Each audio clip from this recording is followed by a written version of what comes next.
and developers are building. So our next presentation investigates promising coins and projects, introducing SteadyPub.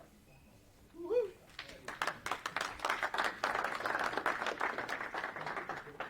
What's up, guys? Is this a good sound? Is that good?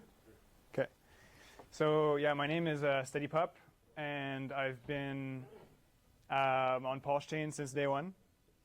Sacrificer, kind of a degen for about 5 years on many chains, and I've chosen PulseChain to be full-time on. So I obviously see a lot of value in it. I love the community, and yeah, today I'm just kind of going over promising tokens. So that means I'm not going to be touching on the major RH tokens because we all have a lot of conviction on that already.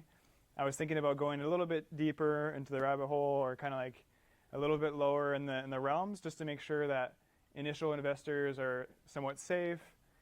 But also, I just wanted to mention that it's kind of a risky space to be in if you are investigating like in the lower realms of like either new tokens that are just launched or potentially alternative strategies that a lot of us do decide to play in to hopefully get our Richard Hart tokens higher through swing trading and all that stuff.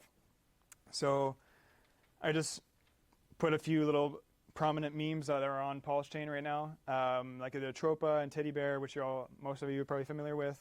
I wanted to acknowledge like Tangang and Pepe and PTGC and a few other things.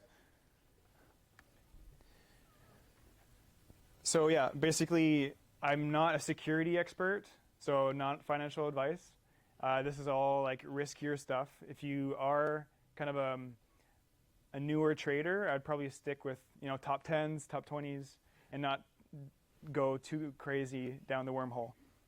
Okay, so one of my main values is community driven. I really try to help and educate people on the daily on certain Telegram groups to make sure that they're safe, that they know what they're investing in, and yeah, just limiting malicious activities as much as possible, because there's a lot of malicious activities happening, a lot of extractors, which means a lot of rug pulls, a lot of people seeking to launch a contract, either to withdraw liquidity or find minting functions and just extract out of people like us, which I find really sad. And I really try to do crypto in the most just like a good way. Just try to be a good guy, because there's a lot. I think we get a bad rap with a lot of financial institutions, and the mainstream kind of give us a bad rap, I think. Yeah, that's about it. So I wanted to make a distinction. Right now, the common craze in DeFi is kind of the meme culture. I just attended MemeCon in Lisbon, and it's really the big waves right now is meme coins. People kind of laugh at utility. I've really witnessed it there. A lot of Solana people, a lot of Base people, is that they're really focused on token go up, token go down. Token doesn't do anything except give laughs and create community, obviously. But there's a big culture around gambling and throwing a dart on a meme board.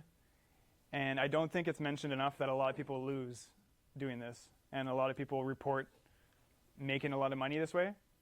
But it is oftentimes there's a lot of devastation and a lot of people losing their main bags, because you usually have to buy with Pulse to enter these, and then you lose your Pulse. So over time, there's a gradual shrinking of your main goal, your main bag. So I just want to make sure that's known. Yeah, it's kind of like Tinder. You got to go through a lot to find a gem, and that's what I kind of want to put that in there. Yeah, so the research around memes, I was just at the MemeCon, like I said. A lot of people didn't even mention how to launch a token, how to check for liquidity. They didn't mention anything, really. So the whole MemeCon conference didn't mention anything valuable. And that's why I really love PulseChain in some ways, because we do care about some of the deeper intricacies of research and and caring for our community. I think I see that a lot, which makes me want to stay here when I see a lot of more care and less of the extraction. It still happens. Everybody's got to eat, but it's still, I see it a better community-minded ecosystem as far as like liquidity collaborations. It means we pair up and we're together forever, basically. If we bond liquidity with Atropa, we're going to move with it forever. And that's kind of like a really cool concept that really makes me want to stay on PulseChain.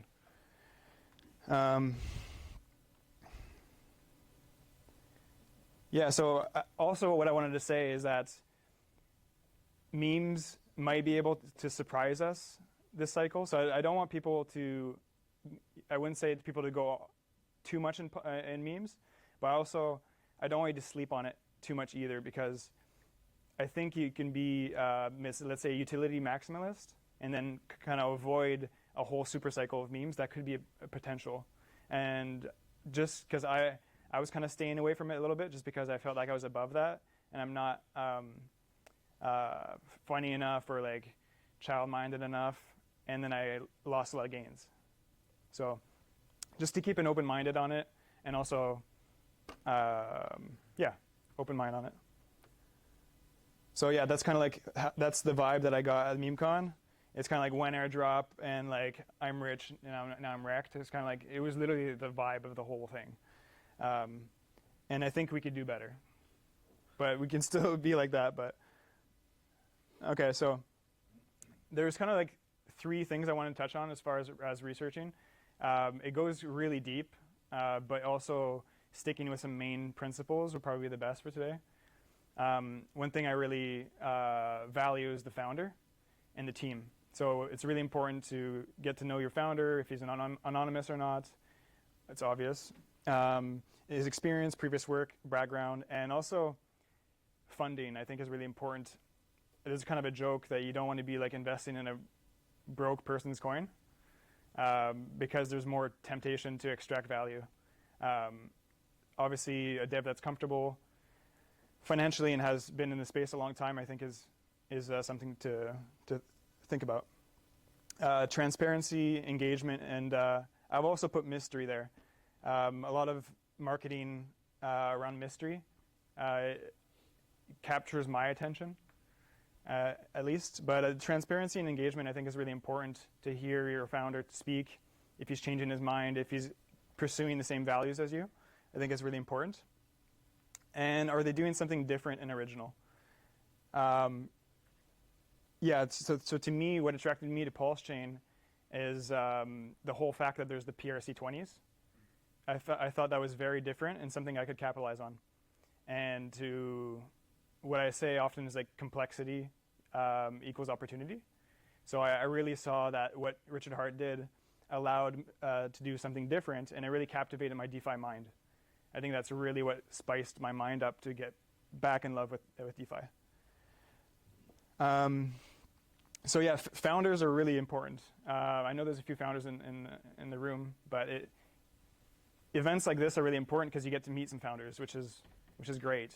You can solidify your opinion of their values, their strengths as a human. I think is really important. I flew to LA to meet with Maria. You know, that's like something I wanted more conviction. So as far as no one really knew who Maria was, and I just bought a plane ticket and went there, and then I left feeling way more conviction on my bags. So I was like, okay, I got to buy more Atropa now, even though I was already pretty heavy. I left and I was like, okay, I'm going not all in, obviously, but like I was like, hey, I'm going way heavier. He's a person. Chatted for like 3 hours. It was great. As far as community strength, that's a big one in anything as far as crypto, I think. So the major 2024 trends, we've seen that they're memes. To me, that kind of disappoints me in some ways, but it's the reality of things. It's what's keeping chain volume going. It's what's keeping normal investors interested without having to go into deep research. A lot of us love going to deep research and utility and what's the next thing that's going to revolutionize the blockchain. But at the end of the day, from what I've noticed, is that a lot of people kind of just want a place to go play, a little playground to go play and see what happens, see what sticks, create art, create community, laugh with people, go on Twitter Spaces, and kind of have a good time. So the strength in numbers is that those communities are really putting the time in to create content, and they're very loud, right? So I think communities that are loud will win in the end, and for good or bad reasons. And yeah, it's a very counterculture. Crypto is very counterculture, I feel. You're kind of rebelling against establishments. And sometimes, yeah, communities will rally against a certain, either against a certain community or certain establishments or a certain narrative. And some communities will do a lot better. So basically part of your research is kind of checking their socials, checking how powerful of a voice they have. Unfortunately, it's still relying on like a popularity contest in some ways. I truly believe is like when we're talking about PulseChain, we want more people to come in, so it's a popularity contest, and that's kind of a truth of the things. But we all have similar values, and we all want to kind of push and grow together in that way. And one thing that I've really noticed on PulseChain, I mentioned earlier, and what's really grasped my attention is potential collaborations between projects, which has been very favorable on the PulseChain. So us connecting and collaborating between projects without like competition or animosity. And I didn't really see that much on other chains in the last cycle. And that's really something that I felt there was a lot of animosity. And I really find it refreshing on PulseChain, the collaboration that we have. So if you see large partnerships between key projects, that would be part of the research I would do. So yeah, token without a community is like a party with no guests, awkward and probably not fun. So it's really what brings the life is the community, bringing life into the project, interacting. And one thing I wanted to bring some awareness to you as an early investor, participating and building and growing with the community is like almost you're taking control a little bit. So you're able to make where you guys hang out and what you invest in fun and desirable for other people to come in and join is really a community's responsibility. And that's kind of changed the way I trade, is that instead of just buying a big token and kind of leave it in the hands of others, I'll actively participate, I'll actively network, I'll actively provide liquidity, which is a big one. On Ethereum, it's kind of reserved to provide liquidity for the whales and the rich people, right? And now on PulseChain with the low gas fees, you can actually, as a community member, provide liquidity to allow trade to happen, which I find really nice. And that's an active thing that you can do if you feel safe with the project. Don't just provide liquidity with any projects, but once you have all your checklists done on if you like the founder, if you like the tokenomics, if you like the community, and everything on the blockchain is ticked off, which I'll get into in a bit, then you start to engage with the community and provide content and create a safe space of education too. That's what I've done. And it has really helped my portfolio. Have you guys noticed that there's not many like white papers anymore? It's kind of like a old cycle thing. Now it's just like a meme on the blockchain, buy it. But it was funny, if it had a white paper back in 2021, it was kind of like an official buy. So yeah, social platforms are a really good place for crypto users to gather more of the superficial data. So you see active engagement, make sure it's not bots if you can. But if it's organic, if they get a lot of likes, a lot of engagement, if it's not like paid off to a bunch of influencers, you got to make sure that's fairly covered. So yeah, most people stop their research there. It's kind of like they'll check their socials and and see how funny the images are, if the branding's good, which is all fair play. But as an investor, you kind of want to cover your bases a bit more, which I'm going to get into. But I do think that probably 80% of the communities are still investing just through more of a superficial vision of the project. And yeah, one thing I wanted to notice to mention, it was like, does the token rely on short-term hype? That's a really big one. And does it only use shock marketing, or is the main marketing to tear down other projects? Which we've seen a lot, actually, on many chains. But to me, that's part of my research, because I have some ethics, and I kind of like stay away from that. It doesn't mean the project won't be safe, but long term, I don't know if I can trust the founders as much, personally, if you do shock marketing or tearing down other projects to get more numbers up. Personally, I don't really vibe with that. So, tokenomics and verifying the blockchain. So that's obviously, it goes a bit more in depth. Not everybody is going to scour, the Pulse Explorer, but I would invite people to start looking into the Block Explorer. At least start slowly. It means inputting the contract address of the token into the Explorer, and at least looking at the top holders. That's like the bare minimum. Token distribution. Yeah, so basically doing that will add to your arsenal as like a conviction play. So if you want to hold something, let's say for a year, like please at least go and look at the top holders, look if the liquidity is locked or burned, preferably burned, how much the dev has.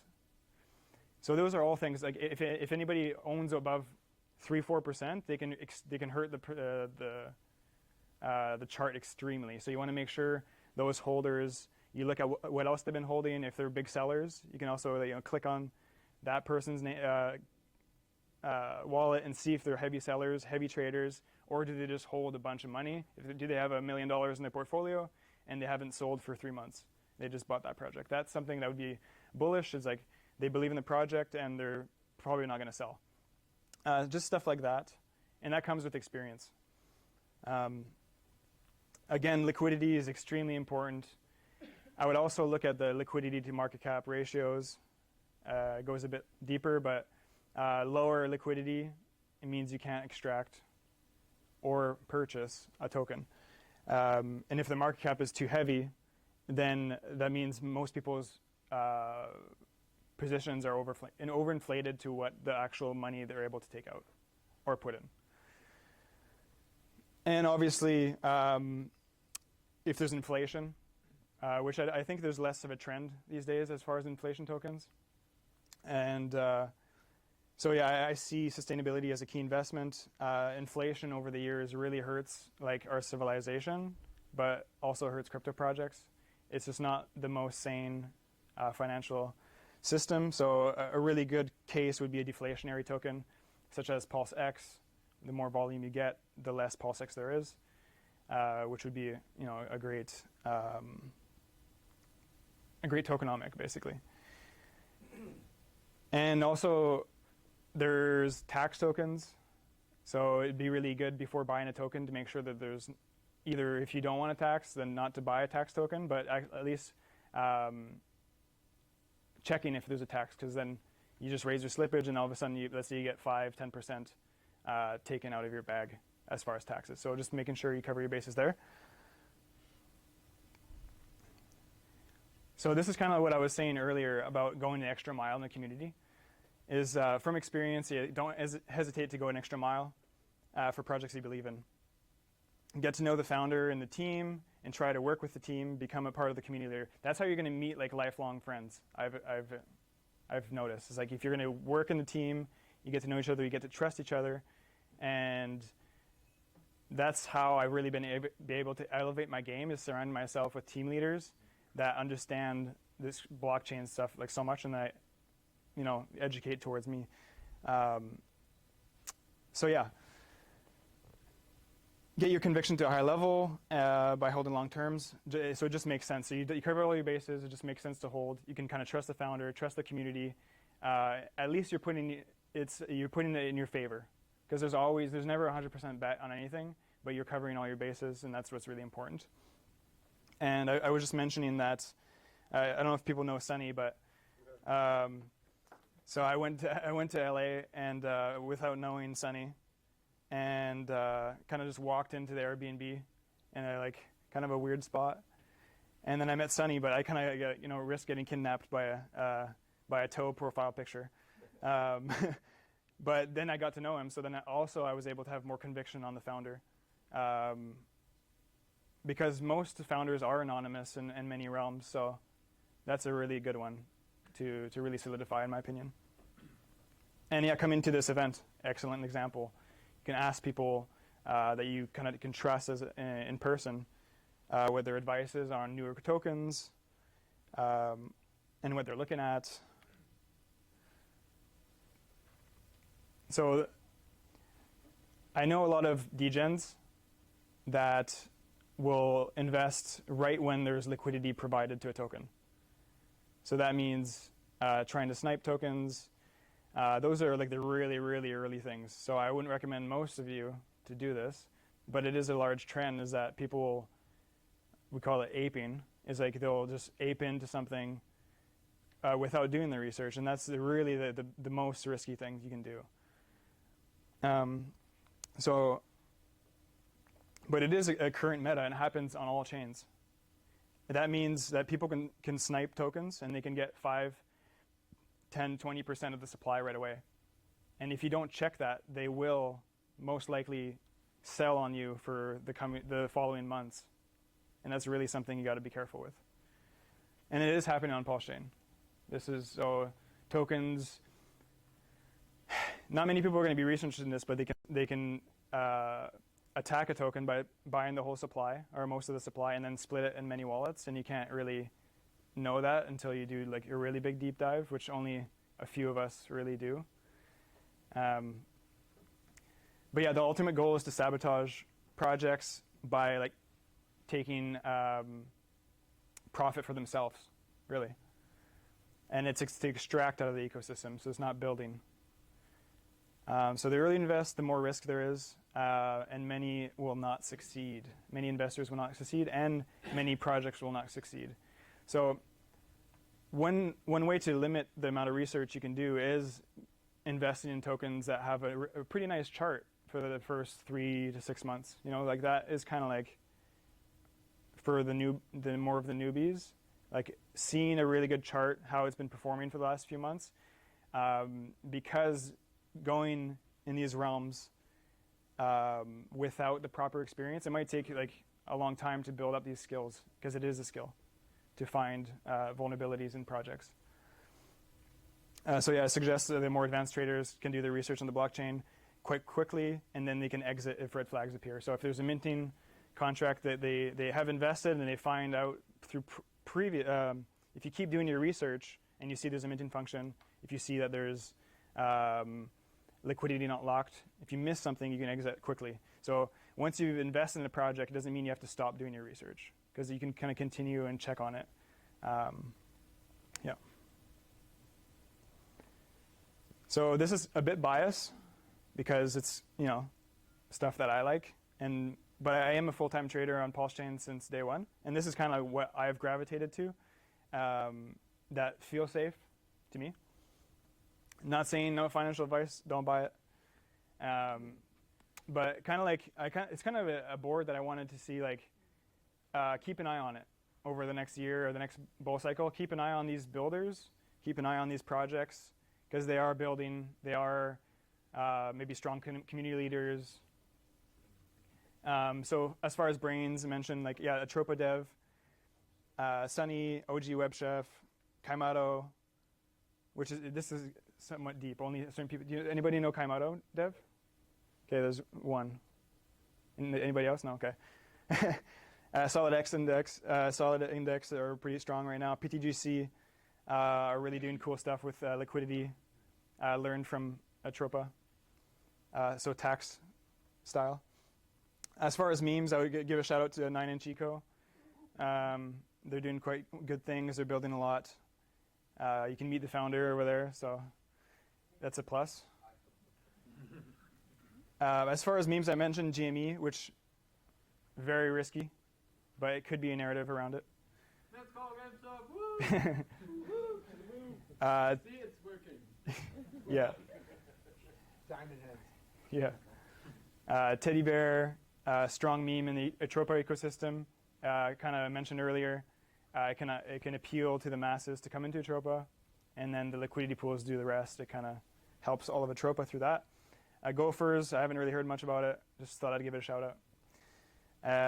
And the strength in numbers, I think a really big rally, PDI is really a strong narrative. BFF, strength in numbers, we want to get to 8K. I got to mention Tangang because they are a quite strong community and they're pretty big presence in the meme ecosystem. And I'm hoping maybe PPP will make a comeback. But again, if you're looking at PRC20 copies, that's a part of your research is to look into big airdroppers from ETH, because they could continuously dump on us too. So I try not to shill P copies too much, because I don't know. It's very speculative, right? But again, complexity and speculativeness also equals opportunity. And one thing I want to just mention about research is, I think a lot of us are good at different things, and really playing towards your strength around something. And if it's certain niches on the blockchain, if you're really like memes, just like kind of focus on memes and get really good at it. Get really familiar with the blockchain. Get really familiar with how those memes perform with the token distribution. Like really specialize in stuff that you think that you can get good at. That's what I kind of wanted to do, specializing in certain things. Because I think if you spread yourself too thin on trying to understand everything, you might fail more often. But obviously niching down is a bit more of a risk as well, because you're less exposed to other things in case your narrative and your bet is fully dismissed or you didn't make it. So there's a balance there, I think. So again, I've played and invested in other blockchains over the years, and I truly like PulseChain. I think it's really, really a cool concept and amazing communities. And I've learned the most just playing around. It's a giant playground. Charts started from zero, and there's so much opportunity. And I think it's the best chain. It really gets my brain going. So I wanted to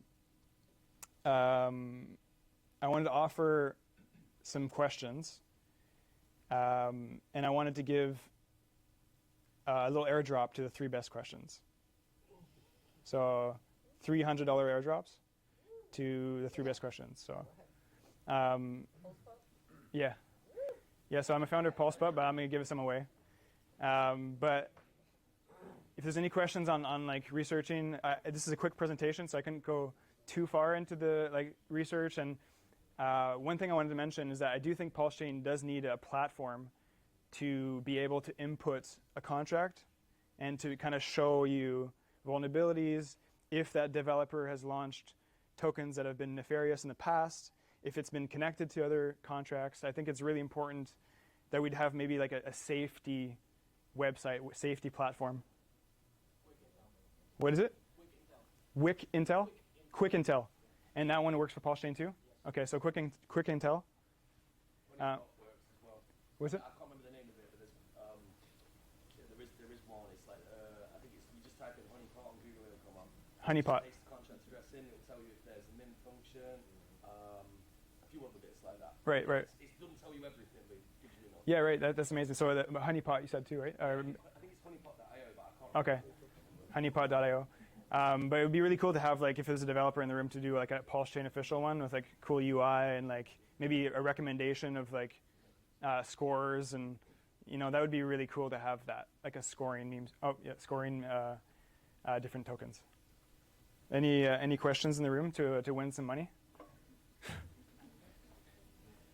Yeah. Yeah. Would you build such a tool I don't think I have the skills, personally. I'd be down to be some kind of a marketing or something like that, but I wouldn't be the dev. Do you want to build it? No. Okay.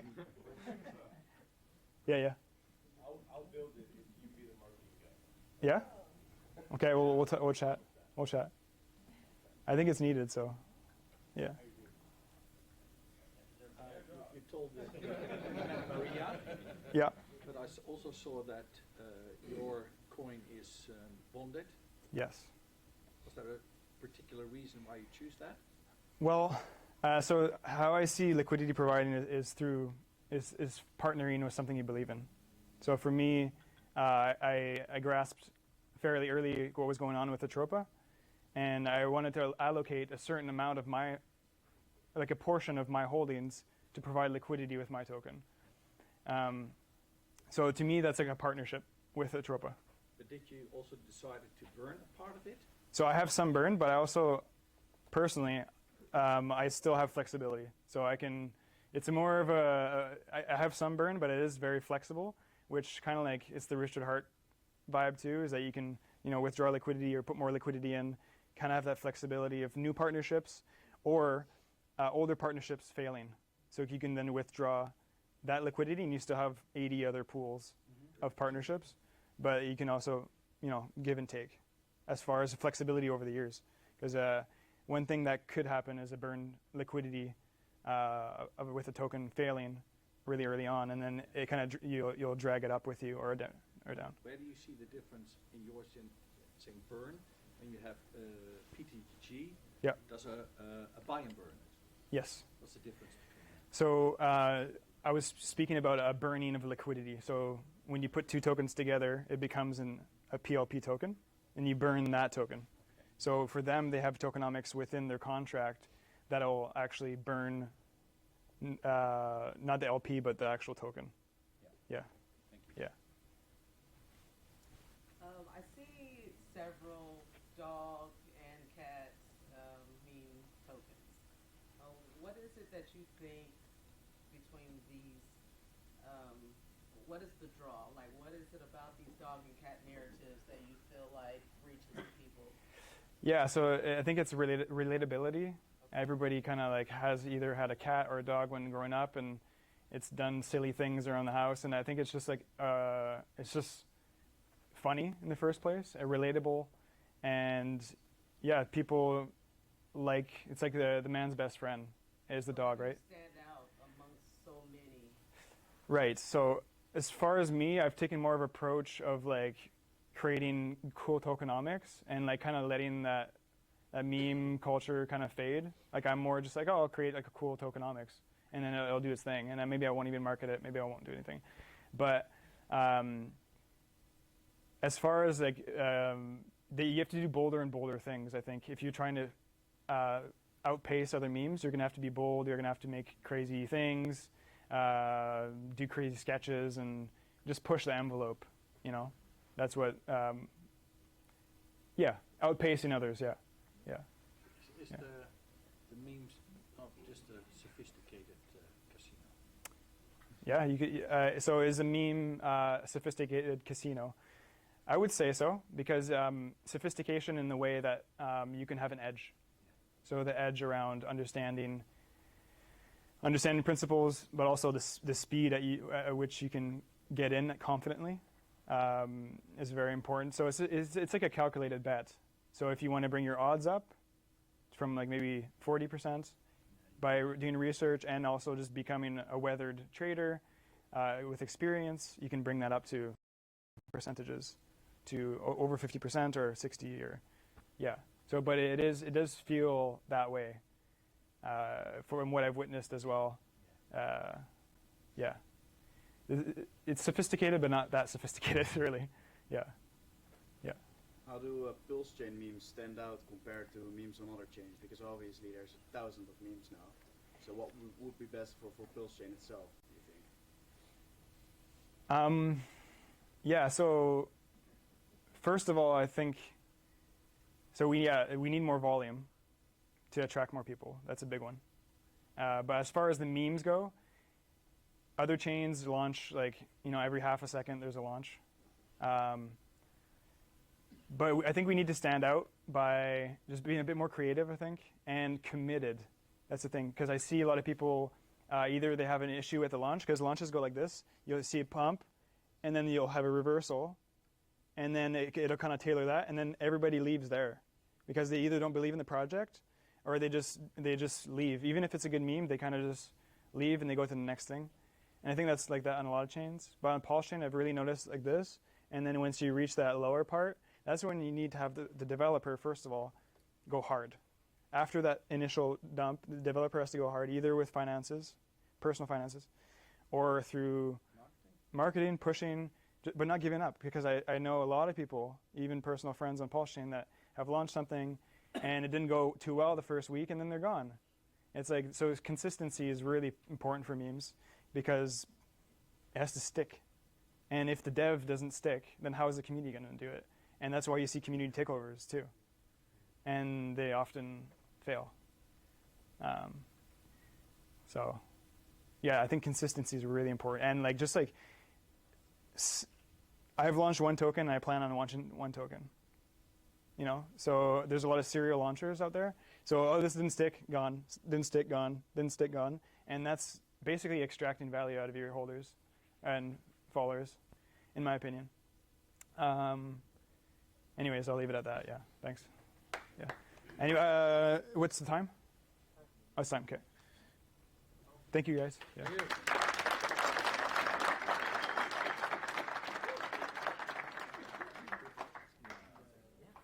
You send me a DM, man. Thanks. Yeah. Send me a DM, yeah. Who else was a good? Oh, you had a good question too. Yeah. Thanks. I didn't get to give my question. It's on point, bro. Oh, I gapped out for a minute. All right. Our next speaker is quite the entertaining guy, probably one of the most entertaining guys in the whole community. He is the founder of, are you the second largest DEX on PulseChain? Allegedly. All right, introducing Hexy Bastard.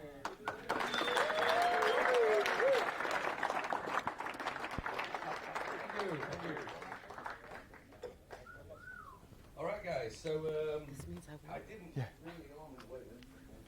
I didn't really think too hard about what I was going to say here. I just kind of thought I'd come up and wing it.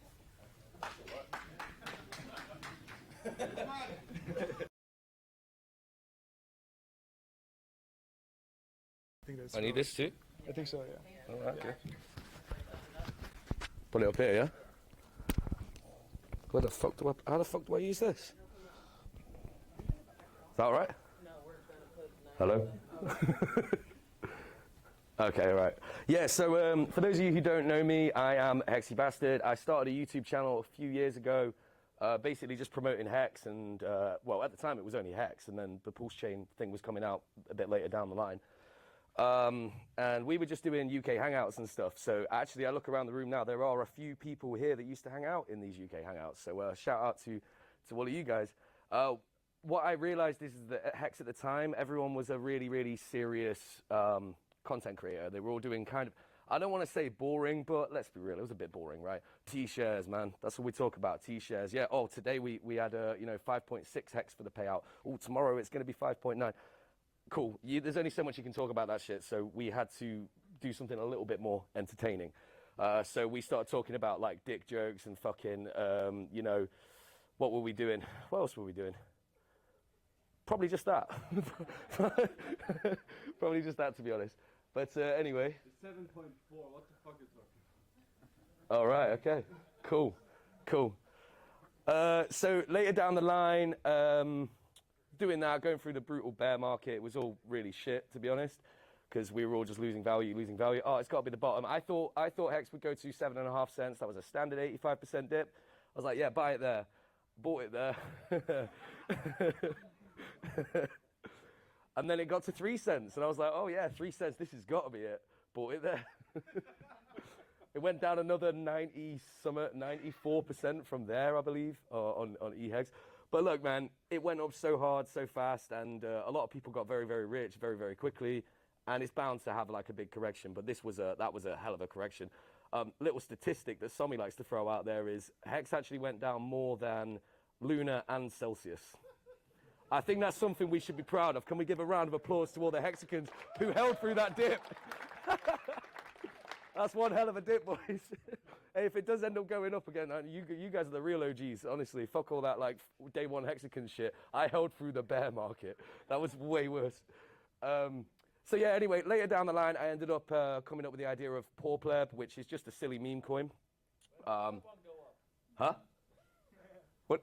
When does that one go up? If 9-inch goes up, that'll probably go up. You asked me this last night, and I told you. Poor Pleb did okay. At one point, it was outpacing Hex 25x, but then it kind of just, it sort of died off, but then got approached by the PulseChain guys, which I have a tattoo of right here. Shout out to the PulseChain guys. They approached me and said that they were working on a DEX, but we didn't have a name or anything like that. And we had clues last cycle about what was going to be hot this cycle. Shiba Inu, picture of dog, was the best performing asset in the world out of everything. It went up 14,000x in less than a year. So that was the clue. Also, we had the Dogecoin thing. There was a lot of meme coins that popped off last cycle, but it wasn't, it wasn't set in stone. It was just kind of a clue as to what might happen. So I think strongly that this cycle is going to be really centered around meme coins in general and meme coin culture. The chap that was on just before, sorry, bro, I've forgotten your name. What was your name again? Steady Pap, yeah? He brought up a lot of points that I was going to actually mention here, so I don't want to like repeat what he was saying, but we had clues last cycle about what was going to do well, and people don't care about white papers. They don't care about utility. Utility is a meme. Everything in crypto is a meme. Bitcoin is a meme. Ethereum's got utility. All right, I'll give Ethereum that. Maybe Solana, all of these things. They've all got utility. But in reality, people don't buy it because of the utility. The utility is the meme. So you have to like kind of look at it like that and try and think about the culture and where things are going. Here's some statistics for you that I'm making up in my head. No, I'm not. No, they're kind of real. So there's one meme coin on Solana that does 14x the volume of the entire PulseChain network a day. Just one meme coin on Solana does 14x the volume of PulseChain in a day. Now, I'm not slating on PulseChain. I fucking love PulseChain. What I'm trying to say is that is opportunity right there. That is opportunity. That means that we are tiny compared to where we can grow. So obviously everyone in here, I'm guessing all of you guys hold PulseChain. Give us a little woo if you hold PulseChain. Yeah? Obviously. So that means that PulseChain could potentially gain hundreds and hundreds of thousands of, if not millions of users really, really quickly if there's enough volume and if there's enough things to entice people over. We recently got listed on MEXC, which is great because that means we've got a fiat on and off ramp. That was the one thing that was really missing. It was quite a pain, I was trying to onboard people. Oh, okay, so you buy Ethereum, then you go to the bridge and you have to wait half an hour and then do this and that, and then your money's just disappeared and then it comes back later. It's scary, man. For like a new guy, that is scary. No one wants to do that shit. So now we've got fiat on and off ramp. It's going to be much, much easier to get money into PulseChain. You can also swap it on Ethereum and then bridge it over and all that, but anyway, it doesn't matter. So we got that. Now, we recently had a coin launch on the 9-inch. I will get to 9-inch in a minute, guys. I'm just, I'm getting there. We did recently have a coin launch on 9-inch. Anyone in here hold SolidX? Gives a woo. I see quite almost 30%, 40% of everyone in there. SolidX was created by a guy called the Fire Whale, and he is the number 8 sacrificer for PulseChain. And he was the number 1 sacrificer for 9-inch, number 1 for 2Fox, and I think there was another one as well that I can't remember off the top of my head. This guy, he is a big Richard Hart believer, and he really wants to support the ecosystem. And when he launched SolidX, I believe it went up something like 34,000x in like 8 days. So I remember I missed it. I was on the phone to the dude an hour before he launched it. I didn't have any keys with me. If I'd have just ran home, I could have bought it at less than $1.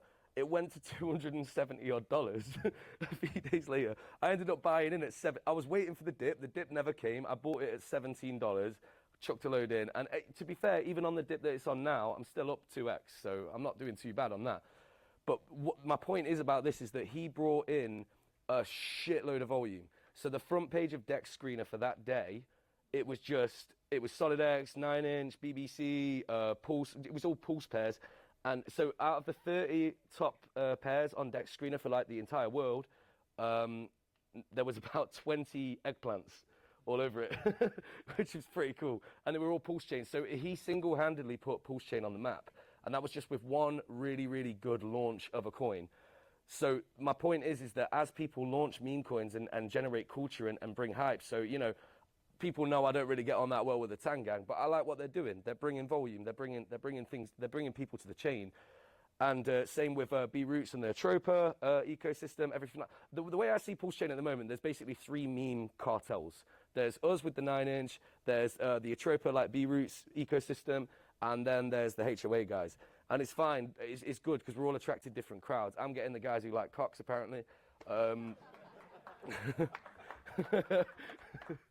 Gay. But yeah, so and then, you know, but it's good, right? We need that. We need a lot of people from different walks of life to come. But at some point, there are going to be a lot of things coming. So let's move on to 9-inch. So 9-inch, the rock hard Dex, we came up with that concept because we are bigger than 1-inch, obviously. So everyone knows 1inch.io. We thought it'd be a nice little thing. Eggplant, can't miss it. Easy dubs. We're on Ethereum and PulseChain. We're just doing some Ethereum updates at the moment because we're going to try and attract a few more people in that side. So we're going to be doing some like Pepe farms and BitBoys coin Ben. We're going to be doing a farm for that and a few other things. But our main focus up to now has been PulseChain. So what we've been trying to do is we've been trying to like build features on PulseChain that didn't already exist. So did anyone here sacrifice for PulseX? Everyone, basically, yeah, everyone. When single-sided staking. Yeah, so we gave PulseX single-sided staking. Essentially what 9-inch is almost like a fork of PulseX. It's the same thing, except we made a couple of little tweaks to try and improve it. So the 1% no expectations fee, that actually goes to buy and burn our incentive token, which is called BBC. So 9-inch is the token that you can use for voting and things like that. And then BBC is the incentive token. BBC's been rocketing lately. It's actually been killing it, and it's 10x undervalued versus Ink. I personally think it's more valuable than Ink because you can do so much with it, which I'll get to in a minute. But what we did is we added things like single-sided staking. We were the first people who had limit orders on PulseChain, which was pretty big, man. Like we had to create our own oracle for that. You know, PulseX still doesn't have limit orders, unfortunately. And this isn't me bashing on it. It's just that like we kind of need that, kind of need limit orders. We've got more farms, and obviously we're aiming more towards the meme coin crowd. So we're basically looking at what's hot on PulseChain, what's generating volume, and we'll give them farms so that the arbitrage bots can go back and forth, and they can basically generate volume on the DEX. Because the more volume that goes through the DEX, the more buy and burn there is for 9-inch and for the BBC token. So that's all fine and dandy. We recently just launched the feature, the DCA tool, which I think is the best current feature available on PulseChain. It means that you can set almost like limit orders, but you can set like time parameters and price parameters. So you can say, I want to invest $1,000 over the next 2 weeks. Every few hours, I'm going to put $10 in. And that will get you a nice average price. And you can also set a price parameter. So it will only buy if it's below a certain price, and it will only sell if it's above a certain price. So it's almost like V3 liquidity, but it's actually better because you can pinpoint exact places that you want to buy and sell. We did also launch V3 liquidity as well. That was already currently available, but what we want to do is we want to have 9-inch as the one-stop shop so that when people come to PulseChain, you can point them here and they can do everything. We've got the bridge on there. We've got the PulseX trading platform on there. What else we got? We've got the hex.com front end on there. We've done everything we can so that basically people don't need to leave this website and connect their wallet to other nefarious places, because that is a scary thing. Connecting your wallet to some random website, I don't like doing that. No one likes doing that. And noobs get wrecked as well, by the way. Oh yeah, if anyone ever DMs you on Telegram, just don't do it, guys. don't fucking talk to them. So 9-inch has got all these features on. But one of the main things that I wanted to touch on here is that we recently brought out the Launchpad. A Launchpad is a place where you can launch, any of you guys in about 10 seconds can launch a meme coin, or even just a serious investment coin. It doesn't matter, but it will be a meme because it doesn't do anything. It's just a token that you can buy, sell, and provide liquidity for. That's it. So we've already had something like, God, it must be like 500, 600 different meme coins launched. Most of them went to zero, but that's what happens with meme coins. It's like some of them catch on, some of them don't. But anyone can go on there and with less than $1, create a meme coin, provide liquidity, do everything all in one transaction. So it's really, really fun for that. We have had some funny ones, but this is what we need. We need more people launching coins. And I would encourage everyone, if you've got any kind of a community around you, launch a coin. Because becoming a founder changed my life massively. I was just some lowly pleb with like 2 T-shares thinking I was going to make it. And that just was never going to happen, unfortunately. I mean, yeah, I could buy it all the way down, but that's the thing. Like when you become a founder, you kind of, you start looking at things in a different light and you start seeing what the market wants. We spotted early that it was going to be meme coins. Meme coins are not going to go through the same bear and bull cycle that everything else is going to go through, like Bitcoin and Ethereum. Meme coins could well just have their own bull run kind of constantly. Because when a meme coin comes out, it usually rockets and then it will die, but then sometimes it rockets again. Shiba Inu had a huge pump and then it died. And then a few months later, boom, it went to the moon. Sometimes these coins do it. And to answer your question about Poor Pleb earlier, maybe. Who knows? It might do it. Stop promoting it again. I am, bro. This is what that. We built this for that. We built. Hey, you can stake it, man. Go lock it up for a year and come back later.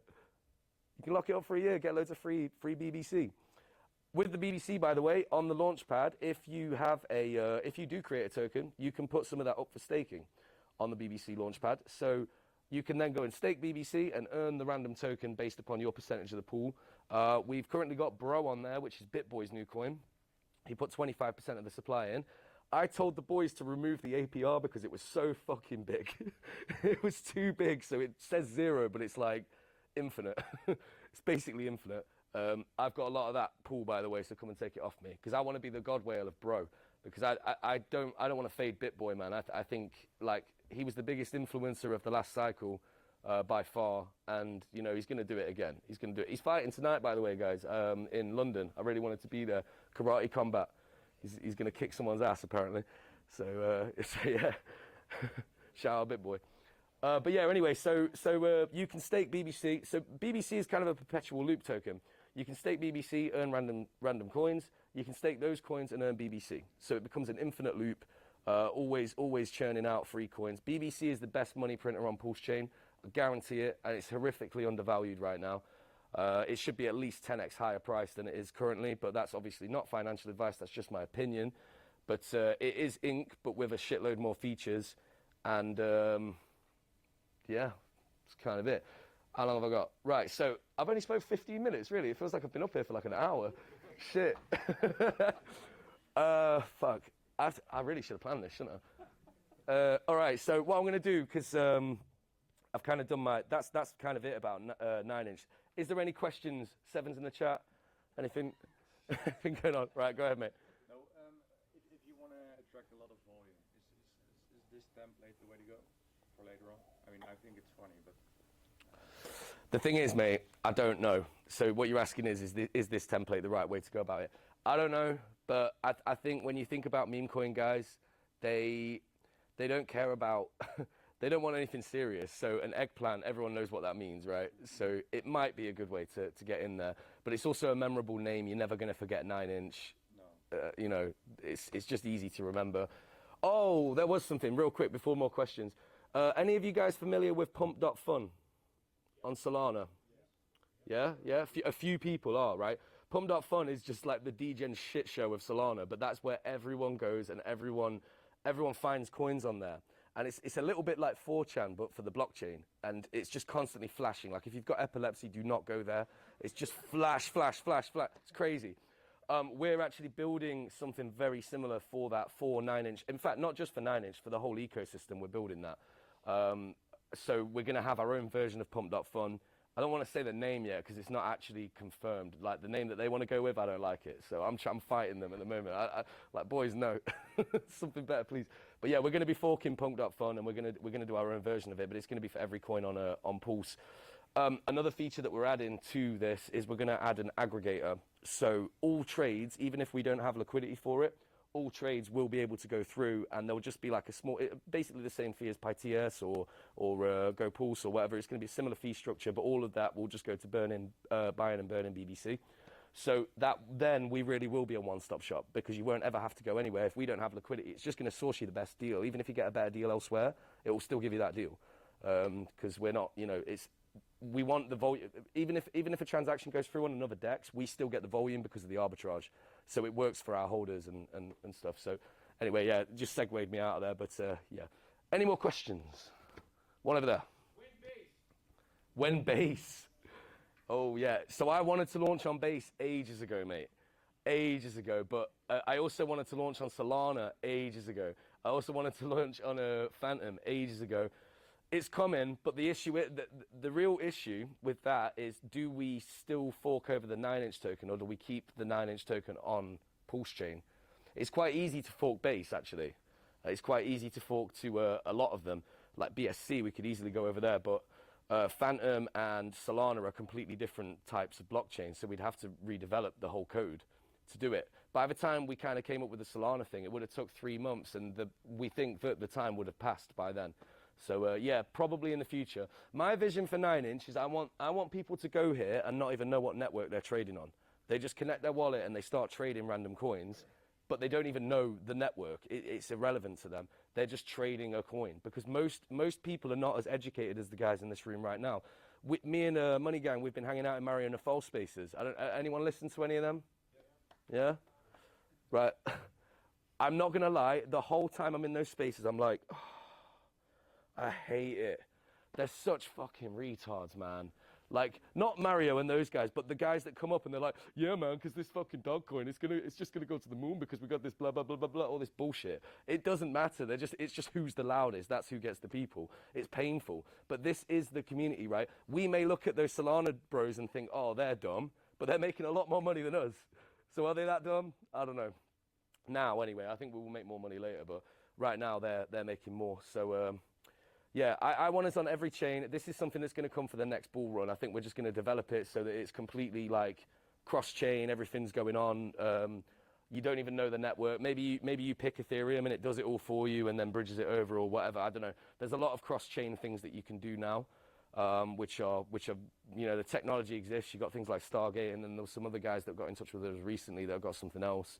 So it is possible to just do cross-chain stuff really, really easily now. So that's my vision for like the next bull run, but we ain't gonna get that developed before the end of this bull run, probably. And we're gonna start working on it, but yeah. So one day, sir, one day. Any more questions? There you go. Yeah, obviously I need to grow, and I'm a noob, and I need to learn PowerPoint. But PowerPoint. two questions, if I may. Go ahead. What is the difference? Is it a utility between a meme and an NFT? And an NFT? I'm just like 5 months into crypto. Oh, okay, yeah. NFTs are like, that's like a certificate that you own something. So a lot of people think NFTs are just pictures, but they're not. It can be like music, or even you can have an NFT for a house or anything. You know, it's a certificate of ownership, essentially. Okay. A meme coin is just a token. I mean, there's different, you can have meme coins that cross over. I think it's ERC 721 or something, which is basically, they're both. But yeah, a token is usually an ERC20, which is just a tradable. Sometimes they have taxes, things like that. But NFTs are usually artwork that people buy and sell. For the record, I think NFTs are stupid. Yeah, I don't know. I like to paint and draw, and I obviously need to develop my computer skills. But what would you advise me to do? Where to join a group of artists in PulseChain? I mean, honestly, like, so for the art stuff, I'd say go Tangang, man. They like that stuff. They like the NFTs. They like the free mints. They like all those things. If you've got an idea and it's something that can be used as a coin, then yeah, you can do that too. I mean, you can create a concept, like an artwork concept. If it's funny, it can be a meme coin really, really easily. NFTs are a lot more work because usually you have to have a certain amount of them. You might need to do like 10,000 different drawings or even 5,000 drawings, something like that, which is okay. Well, the creator of the artwork that did Poor Pleb artwork, I'll show you, like this guy right here. Yeah. Okay. Yeah, the creator of that, he did it for fun, but he did it just for a meme coin, and it worked pretty well. I mean, everyone loved the artwork for that, and that's what attracted a lot of people to buying it. It wasn't just how charismatic and energetic and whatever I am, which I'm not at the moment. I'm hungover. Thank you. So conceptualize, team up, and launch a coin. I would launch a coin. I mean, man, you can do it on 9-inch in like 5 seconds. Super quick, super easy. So yeah. Any more questions? One over there. So, compared to movies, everybody in this room is a genius. Mostly. Yeah.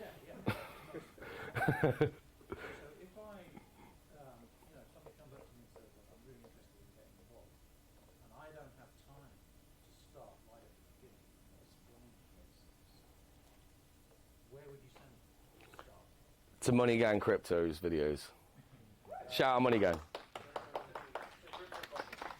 Or to Crypto Coffee, or if they want to learn liquidity, I'd go Crypto Sloth. It depends what they want to learn. Liquidity is a concept way beyond the people I'm talking about. Yeah. Talking about fundamental, how do you, because we need new people. Yeah. Where can they go where I don't have to spend 10 hours explaining the absolute fundamental? Crypto Coffee is good for that. Crypto Coffee's really good for that. He does really kind of basic beginner videos. Money Gang's got a few as well. I mean, there's loads of ways. I also recommend Go Real DeFi. It's Go Real- Max's site. Yep. Oh, yeah. Go Real DeFi by RH Max. RH Max is great for this, by the way. He's got loads of educational courses and stuff. So, and actually, you know what? He's probably number one. RH Max. Yeah. RH Max. Cool. Anyone else? One right there. Your thoughts on EX versus PX? EHEX versus PHEX. Ooh. Right, so PHEX is definitely going to be worth more, but what's going to make the biggest gains? That's the question. So because EHEX went down so much more, I'm leaning towards, if you were buying today, I'd say probably EHEX. But it's going to outperform percentage-wise, because I think they're both going to go up together. I think that what Richard said about the EHEX being dead thing, I think that was some kind of clever 4D chess. I thought it at the time. I wasn't in a position to buy right then, so I couldn't catch that like nice little wick down. I don't think he's going to declare EHEX dead for the long term. There's still a lot of guys in it. There's still a lot of value there. So I'm not sure, but I think percentage-wise, probably EHEX slightly outperforms, but it's still going to be a way lower price than PHEX. I mean, what is it now? It's like 1/10 of a PHEX? It's about 0.23. 0.23, so about a quarter, yeah? It's not going to get 1-to-1. It might go to like 0.5 though. But if they both go up together, and that goes to 0.5, that's like a 2x on the PHEX, right? I reckon something like that, personally. Yes, sir. Do you know the exact wording that Richard used when declaring EHEX dead? I can't remember, no. I looked it up today. You have it? Yeah, I looked it up when you mentioned it. So basically, he's actually making a statement of his observation. I can actually pull it up, I think. Right, okay. But he's basically saying it looks like people are more interested in PHEX at the moment because of blah blah, and then he explains that. But it's more an observation. It's not making his own statement about it. At least that's how I gather. Would you agree that he absolutely did not say EHEX is dead? 100%. Okay. Yeah. Just because I looked it up. Yeah. So you heard it here first. EHEX is not dead. EHEX is not dead. Everyone's going on the mobile. I can see people getting their phones out. I'm fucking buying it right now. Fucking buying it. The new narrative. It's the new normal. Declared here today, live, in front of 85 people. Cool. Any more questions, anyone? Any more? One right here. Yeah. What would you say is for you at the moment your biggest challenge for you and mine? Just getting out to the people, man. It's difficult to get out to people right now. A lot of people have a bit of a stigma about PulseChain. You go into these like Solana, talks and stuff. Me and Money Gang had it in one of the Mario spaces. Like we mentioned PulseChain, and this guy was like, "Oh man, there's always a PulseChain, bro, in here. Like, fuck off, And it's so it's hard getting through that because I think me and Big K were talking about this on the Happy Hour show the last time I was on that. Because he was at Consensus and he said he was going around chilling and he said it was a lot easier than before. And I asked him, is that because Richard isn't here anymore? And he was like, you know what, maybe. Because that was the big stigma before when we were trying to onboard people to Hex. They were like, oh no, I don't like Richard Hart, I'll never touch that coin, right? And that might have been one of the reasons why people didn't invest. But now he's kind of left it to us to do the work. So I think it's opportunity. And I mean, the thing is, layer ones always do well as long as they get some traction. I think until we start gaining that traction, it's really hard onboarding at the bottom, but it's really easy at the top. That's why probably a lot of the guys in this room bought Hex above 10, 20 cents, right? Can I get a woo if you bought Hex over 10 cents? Yeah, you're all fucking wrecked. So yeah, that's the biggest challenge though, is actually getting people in. Next C listing, gonna make it a lot easier. It's gonna make it a lot easier. So you know, shout out to everyone who managed to help put that together. You know, that's awesome. I was one of them, by the way. Anyway, yeah. When you're moving outside of the PulseChain ecosystem, what's the main difference that you see with other chains or ecosystems? And yeah, like what's the difference that you notice? Because They're way less educated than us. And that actually it's our downfall in a way. We're kind of too smart for our own good. We don't speak the same language that they speak. It's weird. Like I said it earlier, like it's almost like you're in a room with a bunch of retards, right? Why are you stopping him from clapping? Fools. Fuck me. Yes. Anyway, it feels like that, but they're the ones making the money right now. And that's the frustrating thing, and I think that's one of the issues for the PulseChain people, is that we are too smart for our own good. We go into these spaces with this big, like, smug look on our face, like, yeah, real DeFi, blah, blah, blah. They don't care about that. They don't care about real DeFi. They don't care about decentralized, you know, man and money and, you know, removing your relationship with government. That's all shit that we know about and we believe in, but they don't care about that. They want number go up only. That's it. And that is the majority. That is the retail crowd that we're going into. That's why I think meme coins are always going to be popping off from now on. We are going to have bear cycles, but where maybe the meme coins don't pop off as much. But I think generally meme coins, people are always going to be looking for a meme coin to buy, because when they buy it, if they get it early, they can get that first pump and then just exit. There's a sniper on the back row there. I'm not going to call him out, but this guy's a motherfucker for this. He just buys shit within 2 seconds of it launching. And he gets huge supply, so everyone's looking now like, which one is it? And there's probably like 3 on there, actually. The 3 guys in the middle. The 3 guys in the middle. Yeah, so basically, to answer your question, they just don't speak the same language as us. I think PulseChain people are too smart for their own good. And it's all good going in there being smug, like, oh yeah, I'm the smartest guy in the room, but our price chart doesn't reflect that. So you can't be going in all smug when the price chart's down. When the price chart goes up, maybe we can be like that. But right now, they're just going to laugh at us. They're going to be like, what you preaching, bro? So yeah. Anyone else? Anything else? Lunch money? Who said lunch money? Lunch money? What about lunch money? I chucked a lot of lunch money in and I got jeeted. As soon as I bought 17 grand worth of lunch money and got jeeted. Immediately, the price was lower an hour later than when I started buying. Like, it literally went down that much. Okay.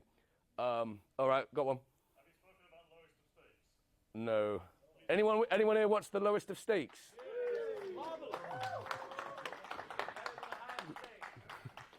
Anyone watch The Highest of Stakes? Seems like more people watch The Lowest of Stakes than The Highest of Stakes. Which one was better? The highest stakes. All right, well, that's me fucked then, isn't it? Yeah, so The Lowest of Stakes, that was fun. Shout out to Hex for Life, Hexacologist, and Dan BK for making that happen. It started out, it was only going to be like a 15, 20-minute video. It ended up becoming a feature-length film, which, if you haven't watched it, you can watch it for free on my YouTube channel, @HexyBastard. It was just a joke. There's still a hidden seed phrase in there that no one's found yet. It's got over $1,000 worth of PP in it. And I think there's going to be a lot more coming as well. I might chuck another 5K in, because people are close, right? And I want people to find it. So there's a hidden seed phrase within the film. But it was supposed to just be like a bit of a joke narrative about the Highest of Stakes. I think The Highest of Stakes was a good film, but a lot of people were a bit disappointed in it. But I suppose because the price went down so hard, it kind of makes Hex look a bit scammy. When, you know, especially when the closing statement is, I can't remember her name, the guy's wife. What's her name? Remy. Yeah, Remy. Remy thinks it's going to 0. That's like the fucking last statement of the film. RG3 thinks he's going to be a billionaire. Remy thinks it's going to 0. And that was how they ended the film. So So yeah, we just did a little parody of that, but it ended up being like a full-on film. It was really fun making it, and we did a little movie premiere for it in my hometown, Nottingham. And yeah, it was a lot of fun. I would like to do a sequel, potentially. Who'd want to see a sequel? Anyone watch it? Yeah? Cool. All right, it's on. It's going to cost me another 50-odd K, but let's... I don't even want to tell you the real number, how much that film cost. It was ridiculous. But it took us 9 months, right? 8 or 9 months, something like that. So, yeah. Right, I got one thing. The person who shouts BBC the loudest in the next 5 seconds will get 100 euros. It was him. There you go, mate. It was him. Shall I do it again? Yeah, dirty fiat. No dirty fiat. How about 50 American dollars? BBC! It's got to be that for the fucking high pitch there. All right, that's it. I'm not giving you any more. All right. So anyway, I suppose that kind of wraps up what I was going to say. I mean, I should have thought about what I was going to say a bit more, really, but I think it kind of worked out, right? Any more questions before I pass the mic over? Any more? Talk about liquidity providing and affecting the price with the amount of liquidity you're providing, and what you end up with, and how that can... I didn't actually mention this, but if you, obviously, I mean, I'm assuming you guys know, but if you provide liquidity on 9inch, if it's a pair that has a farm, you can earn BBC just providing the liquidity, which is pretty good. The way that liquidity works, I mean, it's complicated, but if it's just standard V2 liquidity, you put equal sides of both sides up. So you put $100 up and then $100 worth of the coin up together. The thicker the liquidity is, the harder it is to push the price up or down. So when people buy, it's like a little harder to push the price up because you need more to bring it up. And then likewise, so that's why a lot of whales, they like thick liquidity so that they can exit one day as well, you know? Because if, like, think about it, say you had $10 million worth of hex, but there was only $1 million of liquidity, you can't sell. So that's kind of how it works. What specifically did you want to know?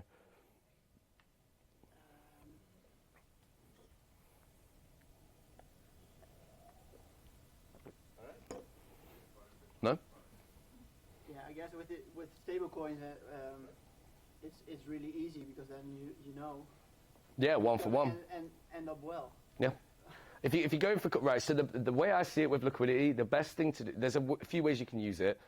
The best ways that I know of to use it, especially V2, is say you've got a coin that you want to DCA out of, right? You just want to sell as it's going up, just generally sell. I did this with one meme coin on Ethereum. I set up the coin versus USD, and then I let the value go up, and then what happens is you get less of the coin and more of the USD, and then you can just remove your liquidity. So you're essentially selling on the way up, but you're not exiting your position fully because you've still got all the coins. Then you can use like limit orders and whatever to get rid of the rest. And likewise, you can use it to DCA on the way down. So if you think something's going down, you just want to get a nice average price, you can put it in versus ETH or whatever you want to DCA in from. You can just ride the price down, and then when you think it's the bottom, you can pull the liquidity. I did this with PulseChain, by the way. I caught the exact bottom on the day, but I would have been better off just leaving it in the ink farms, man. I would have been way better off just leaving it in the farms because price went up and then back down again. So it's, you know, it would have been good for a bit, but you can DCA in because the value of units will go up as you go down. You can use V3 liquidity to exit and enter positions in the same kind of way, but you can set a range. So you can say, oh, like, for example, if a stable coin depegs and it goes anywhere below, like, 90 cents, I'll start buying it all the way down to, like, 70 cents. And then you can have a V3 position on the other side where you start selling it if it goes above. Does that make sense? So it's like, you can basically set buys and sells on both sides of a thing, and it's kind of like free arbitrage. It will just do the arbitrage for you. So, yeah. But you just got to take into account fees and stuff like that. I would definitely recommend, if you're asking those questions, watch the videos that RH Max put out about liquidity providing, because he knows a lot more about it than I do. I'm a noob when it comes to this stuff, man. Like, I know enough, but that's it. Just enough. So, yeah. Hey, do you have a DCA tool on your website? Yeah, I spoke about it earlier. Weren't you listening? Yeah, DCA tool's good. Yeah, so you can use that in the same way. So if you want to enter or exit a position, you can use the DCA tool to do it, set parameters on that. You can buy every block, every minute, every hour, every day, every month, whatever you want to do. I will be using that to exit positions later on in the cycle, for sure. I've been using it to enter positions. So it's good for meme coins if there's liquidity on there, because say you want to put like $1,000 into some meme coin that's only got like $1,000 of liquidity. If you buy in one, you probably won't even get your transaction to go through. But if you buy $1,000, if you spread that out over like a day, then you'll get a really good price. But if you just whack 1,000 in, the chart will go up, and then all the Jeets will come, and all the Coin Hub fam will come and just sell the price down. The cabal. so yeah. Will the tool say that?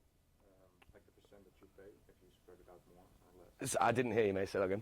The percentage or the fees, will the tool mention it if you spread it out over longer? Yeah. So there's a 0.29% trading fee on every trade that goes for a 9-inch anyway. It's the same as PulseX, and I believe 9mm is the same. I don't know, but yeah, 0.29%, and it's the same fee. It just treats it as a new transaction. You can do this on PulseChain though, because the gas fees aren't so high.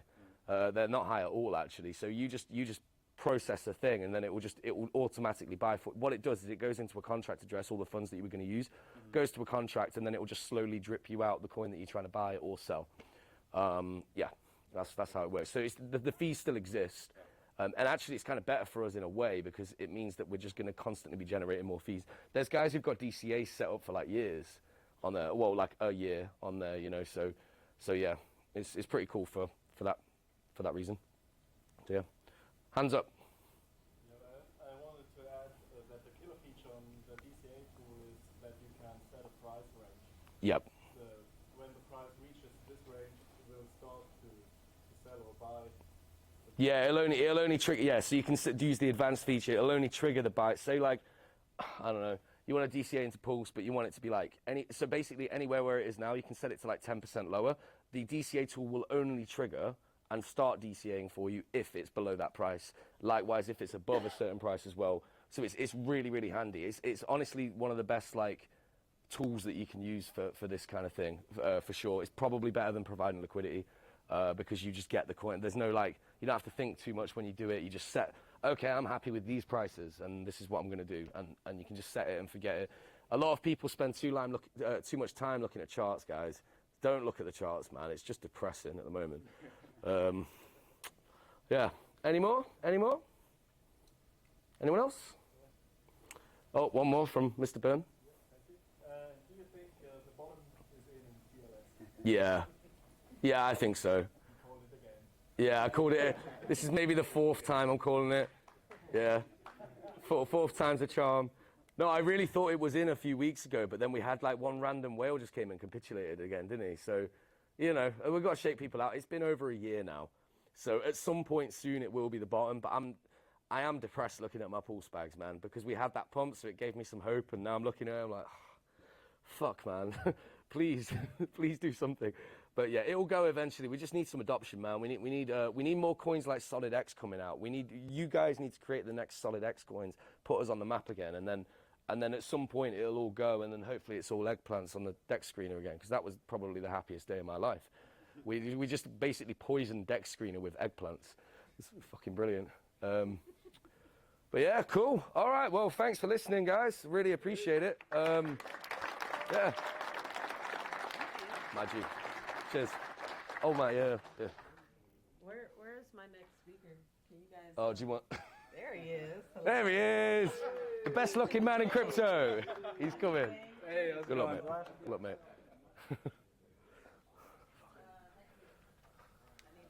Oh shit, yeah, sorry. GM to the MG. Yeah, just pass that to him. Have what? Alright. Am I clipped in? Just clip that? Yes. Or should I just do it on the chain? No, put on the shirt. Can you hear me? Mm-hmm. Cool. What up, what up, what up? How we doing, guys? How's it going? You survived, huh? All right, so I think the format today, I'm just going to talk about kind of passive income strategies in and outside of crypto, not just number go up. We'll talk about that, and then we'll do a Q&A about whatever you want to talk about. Good news, ETH ETF is going to be live July 2nd, according to Bloomberg. So hopefully the bags start moving, if you think we're bonded in liquidity with Ethereum. So for those of you that don't know my story, I got into Hex and all of that through a giveaway. Well, before that, I got into it through Fresh and Fit. I was more in ETH and just playing around with that. And then it was Crypto Coffee, K4K, and Crypto Stylist who were like, okay, if you do a TikTok video, we'll give 100,000 Hex. Around the time it was about 10 cents, 12 cents, something like that. So that's how I got into content creation. And then from there, if you've seen my channel, I've been around. I do some sort of on-chain analytics and kind of general videos as well. So that's my kind of thing. And what we've seen is like guys really have a career, as per se, from content creation.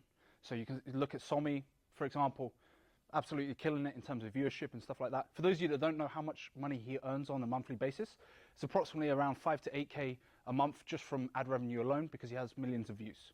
So that's kind of like that upper echelon. If you guys want to know about ad revenue and like CPM and stuff like that, that's where he's at. So he's made a career. Obviously, he's working very, very hard, making a lot of videos, but that's something that he's done. I'm not going to be able to affect every audience, right? Some people will see me and go, man, I don't like this guy. He's a bit of a dickhead, right? Excuse my language. Some people will want someone who's a little bit older. Some people want a female. Some people want, you know, everyone has a different style, different flavor, stuff like that. So I would encourage, doesn't matter what age, what gender, what background you're from, usually they do want to have someone they can relate to. So if they can't relate to some of the content creators, it's great to start content creation. But not only that, let's say you don't want to be a content creator, you don't want to dox yourself, you don't want to put yourself out there, you don't want to be in front of the camera, you don't want to get death threats. That's a new one recently. Shout out to my death threats. Woo! Yeah, let's go. Come meet me in person. Anyway, editors are really needed, okay? Right? I don't want to be wasting time getting editors. Short form content works really well, even long form content as well.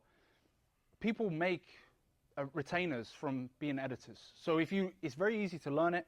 You spend a few hours on YouTube learning what you can do. That's something that can be used to actually earn an income. Now, if you're in this room, I think a lot of you probably own your own businesses or run your own businesses or anything like that. Some of you guys who are online don't. But you complain about price when you can build something out, you can do something out. The other thing that one of the guys at the back, I don't know where he is right now, validate the network. Of course, that is another income strategy as well. Data centers and things of that nature, we need more validators. That's a way that you can earn some sort of passive income. Some guys have been talking about yield farming. So I'll give you an example on V3. I'm not going to say the token. When it had significant volume, I earned about 15% of my bag in 24 hours providing V3 liquidity in tight ranges overnight. I went to sleep and I made, and that's pretty powerful, right? You earn 12% of your bag in that space of time because of the volume and the craziness. Also, we have the farms as well. If you're not in farms, personally for me, I like to provide liquidity. I provide liquidity on PulseX, provide liquidity on 9-inch, provide liquidity even on Fux as well, and also 9mm. So yeah, I do that. So that's another way as well. You can obviously earn fees from the trading back and forth between two pairs, especially if they're similar pairs. And also you get like BBC or incentive tokens, things of that nature, Fux token, etc. Now moving on, the next thing, one of the guys at the back, shout out to Crypto Profeta, he's a big guy in the airdrop space, so airdrop farming as well.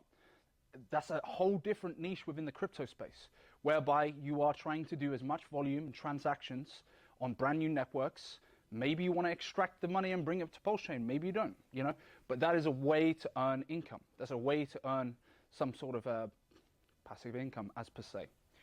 The next thing after that, I've talked a little bit on content creation, but content creation, so crypto, we're not really influencers, I'm not a chick with massive tits and can, get a lot of views, but I provide kind of strategies, or I can talk to people in private groups, for example, on Patreon Or if you look at like School, for example, Alex Homasi's School is really popping off, and they're really incentivizing people to do that.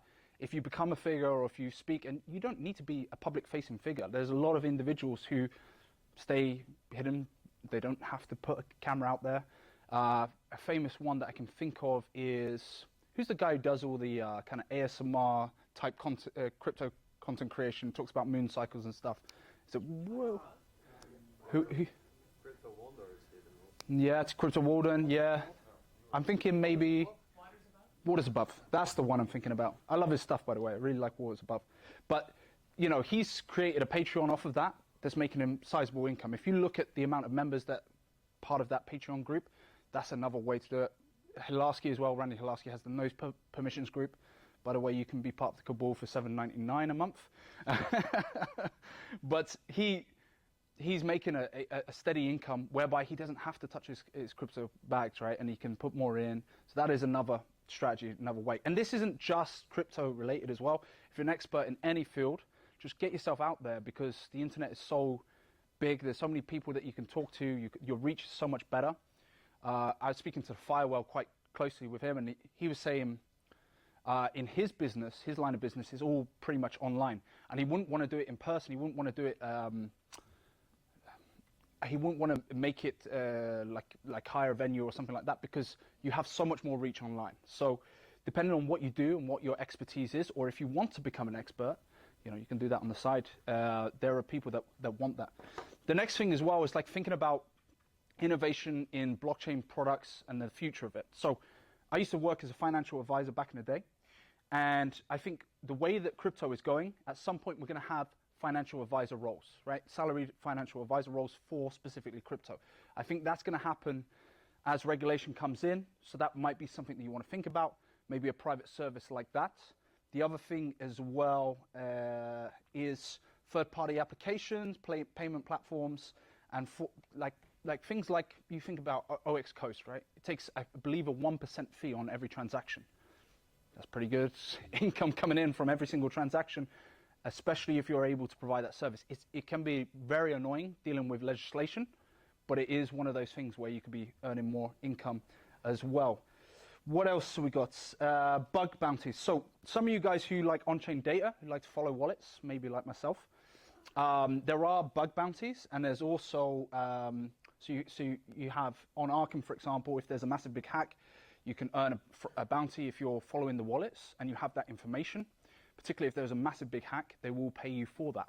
The other thing as well, if you're a hacker, ethical hacking as well, white hat hackers have also earned significant amounts of money just by doing that. So if that's something that you're a specialist in, or you want to learn, because it's not too hard to learn, it might take some time, but that is something you may want to consider. Moving on, there's also, Hexy touched on it, this kind of need for extremely basic baseline education, right? So a lot of the guys within our space, we like to talk in complex terms. We don't make the language simple. We can make it real difficult. There are educational platforms right now that need very basic lessons. So take, for example, Coursera, Udemy, Khan Academy, for example. You create some sort of course on that. That is another passive income strategy.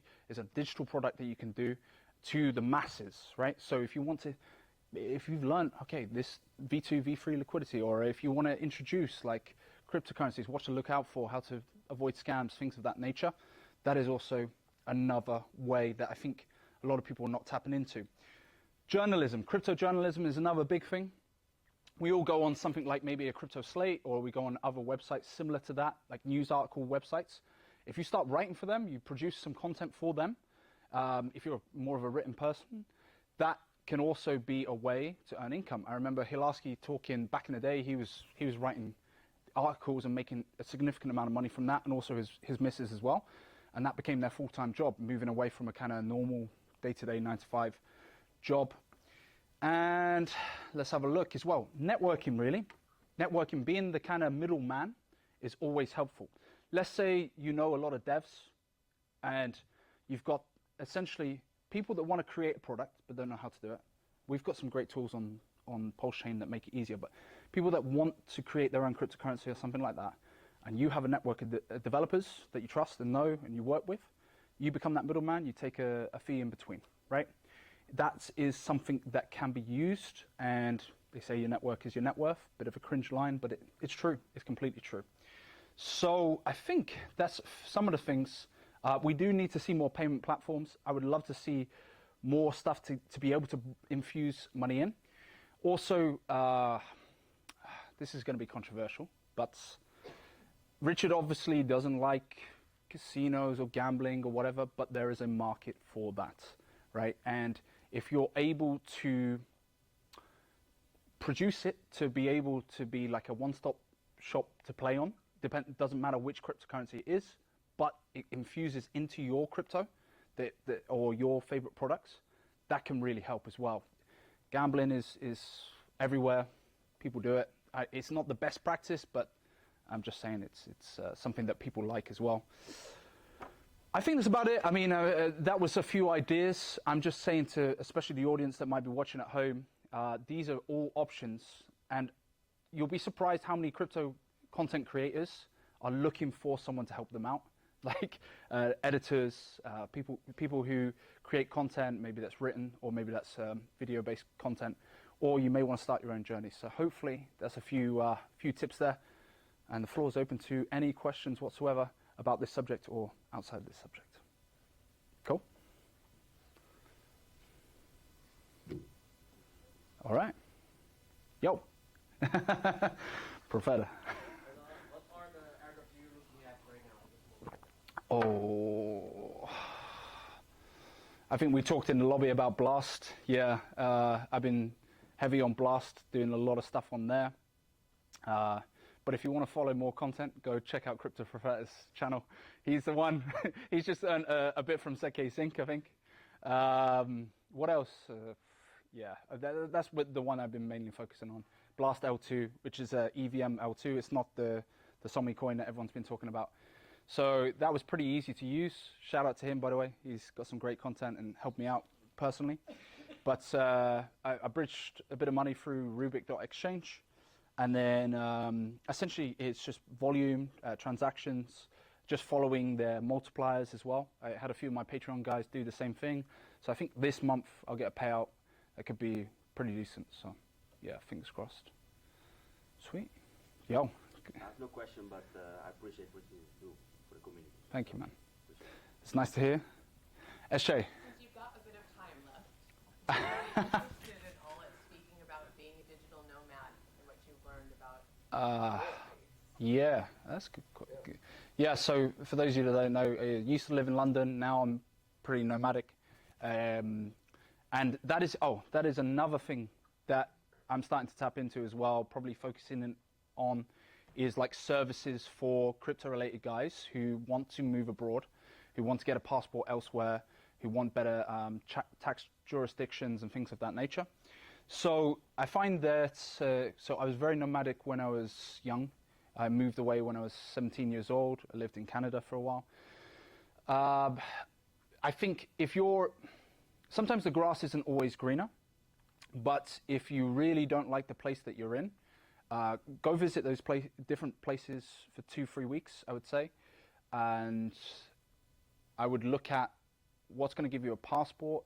If you're worried about war and the political landscape and things of that nature, you may want to ask yourself, do you want to be in a kind of atheistic country? Do you want something that's more religious? What type of religion do you want? What type of rights do you want? What type of human rights do you want?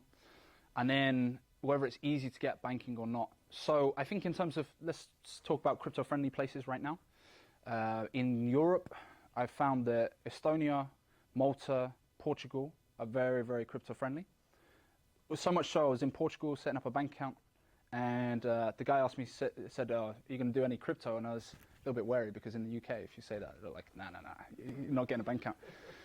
So I was like, yeah, I do dabble a little bit, this and that. I'm not saying nothing, you know. And the guy's like, yeah, no, I buy the crypto all the time, this, that, and the other. I was like, great, let's talk about crypto. So this is the banker who was offering me that. Most of the time, what you have to get before you leave your country is a criminal records check or something similar, like a police check.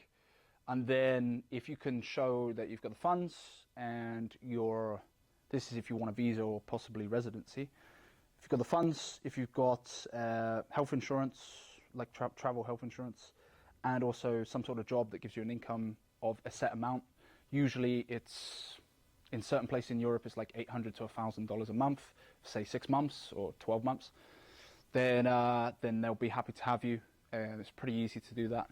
There's a lot of like investment programs as well around the world. Check out Nomad Capitalist, it's pretty good for that, but don't sign up to the services because it's very overpriced. And then there's another guy on the internet, I forget the name. Hex, are you still in there? No, probably not. Anyway, he was working with someone for setting up a company in Dubai, which Dubai is very crypto friendly.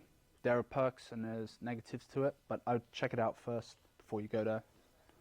But yeah, being a digital nomad it's okay.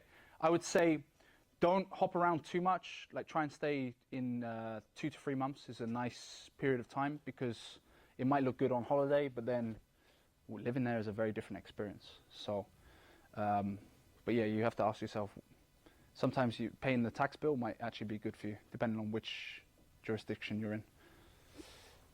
Any other questions? Yeah, go ahead. So, in terms of when you go to any country and they ask you for proof of income, right? Sure. So what if crypto is your income? What would you do in that case? So that's what I always say. Can we cut the live stream? So, okay, I'll play a hypothetical scenario that I do not know about whatsoever.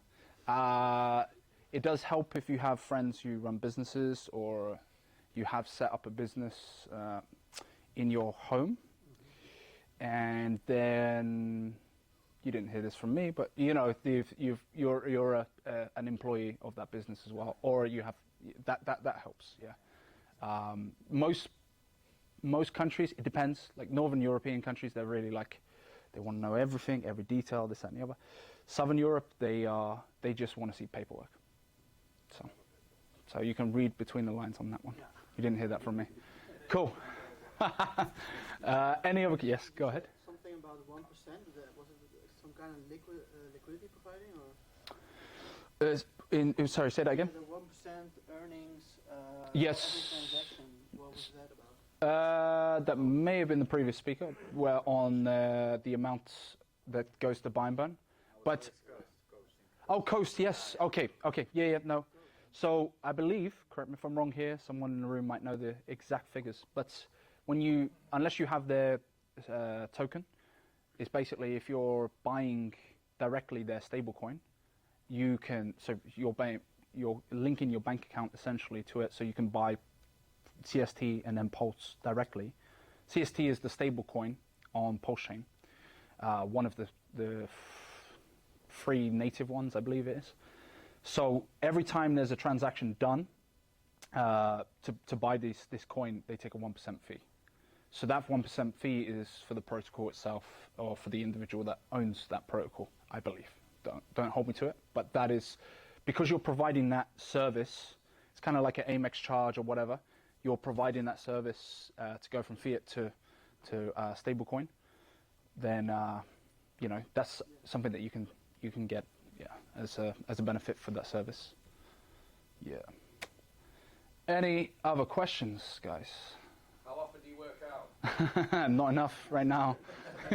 Yeah, Jerry's killing me right at the back. He's a big guy, but yeah, that's another thing as well. Look after your health, please. Yeah, is 2 things actually.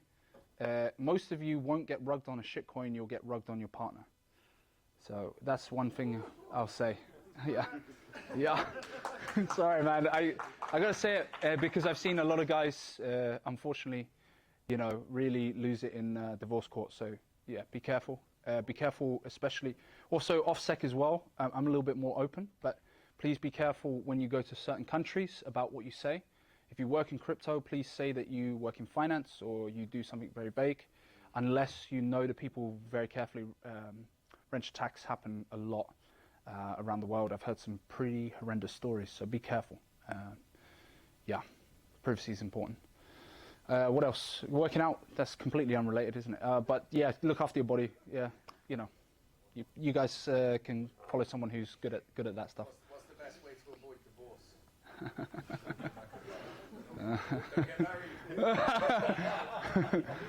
Well, yeah. Just trust your partner for a while, and just be careful. I don't know. You're probably a better person to speak to about that. Yeah. No, but it is a serious problem. I see a lot of guys that are probably going to get ruined in divorce court. So, yeah, be careful. Yeah. Cool. I think we're done. Anyone else? Oh, I got a question right at the back. Go on.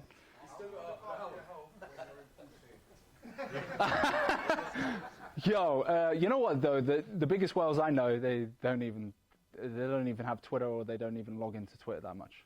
Yeah, Twitter is just like, or X, excuse me.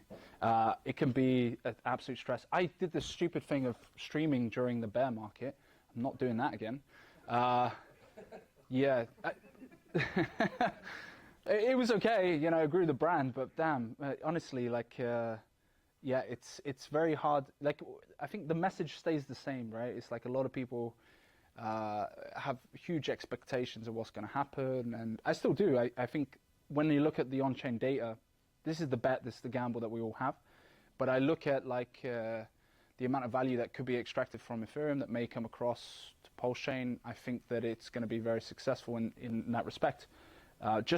I look at the wallets on ETH and I look at the top holders and I think, well, Justin Sun's doing something similar. Other big whales are doing the same thing. And I think the best exit liquidity is big financial institutions like BlackRock, like VanEck. So for me, I think it's going to do well. But yeah, how well is really, I don't know, depends on your thesis of how much going to be put in and how much comes across. And green candles change it all, right? The whole dynamic you've seen it with GME recently. GME for many, many years got absolutely, excuse my language, fucked. And then it's just done crazy amounts. So, yeah. Any other questions? I don't like making predictions that well. Yes? Passive income. Sure. In the bear market, after the next blow of top. Yeah. How do you see that passive income farming?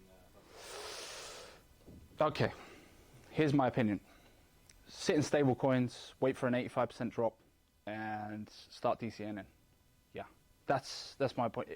It's 2 years approximately, and don't do anything. Go on holiday. Don't look at Twitter. Don't do anything at all, unless you kind of want to have a bag to play around with. Like, but I'm trying to think which tokens really did well in the bear market. The only one I can think of is Bonk on Solana. But that was as we're starting to move into a more bullish sentiment. But yeah, the guys that I know who've done the best usually just sit on their hands and just go on holiday, don't turn off their laptop, turn off all of that, go away for 2 years after moving into stables and then moving across. But yeah, some of you might want to, play around and just keep it. But seeing the moves that happened with Hex is like, man, it was pretty bloody bear market. I'm hoping that Richard or the entities around him are going to look at it and go, man, we can't have that much of a dip this time around. We should protect the price or set floors or whatever. But man, it's volatile, super volatile. Like, I think it's probably the most volatile chain that I know of. I don't know. It can be brutal.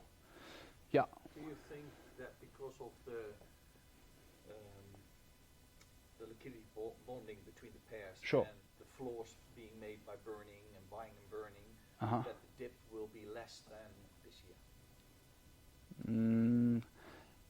I think on the core products we're still going to see like a crazy dip. Yeah, I still think we'll see 90%, like, because that's typical of most layer ones anyway. If you look at most layer ones when they first started, they had almost a 90+% retracement pool. So. Yeah, but then there was less bonding and less floors. Yeah, I mean Solana still went like crazy down this bear market. I don't know. That's my general opinion. I just kind of, yeah, I still think that it's going to go down significantly. But then I would say you start to DCA in minus 80%. Yeah. Then don't you think Richard or any entity around him is already protecting the price? Because I think I saw this on Twitter, and on the top, the local top, the liquidity was 30 million for Pulse, and now it's again 30 million, or it was 30 million while the price dropped. What, putting like barriers in just below the price, you saying? Yeah, I mean, see, I was kind of pissed when what happened with eHex happened, and it was, you could see entities pulled it when after kind of all the BankX shenanigans and stuff. Hard to say. I can't answer that question. Sorry. I got one. Go on. Can you explain, just for the people who don't really know, how the kind of 4-year cycle plays out generally? Yeah, but it all comes from one guy, Bob Lucas. So Bob Lucas came up with this concept. I can't remember if it was 2016 or something like that. He was the guy. He's got hundreds of thousands of subs, but he's kind of more. He looks like a TradFi guy, but he was talking about the 4-year cycle, and so then people took that idea and then ran with it. So everyone kind of knows this 4-year cycle. He's the one talking about a left translated cycle, if you've heard that word. So essentially what a left translated cycle actually means is just a top before the midpoint, or what would be the usual midpoint. So the usual midpoint is after the halving for Bitcoin, usually, I can't remember exactly the timing. 6 months, I think. About 6 months after, yeah, that's right.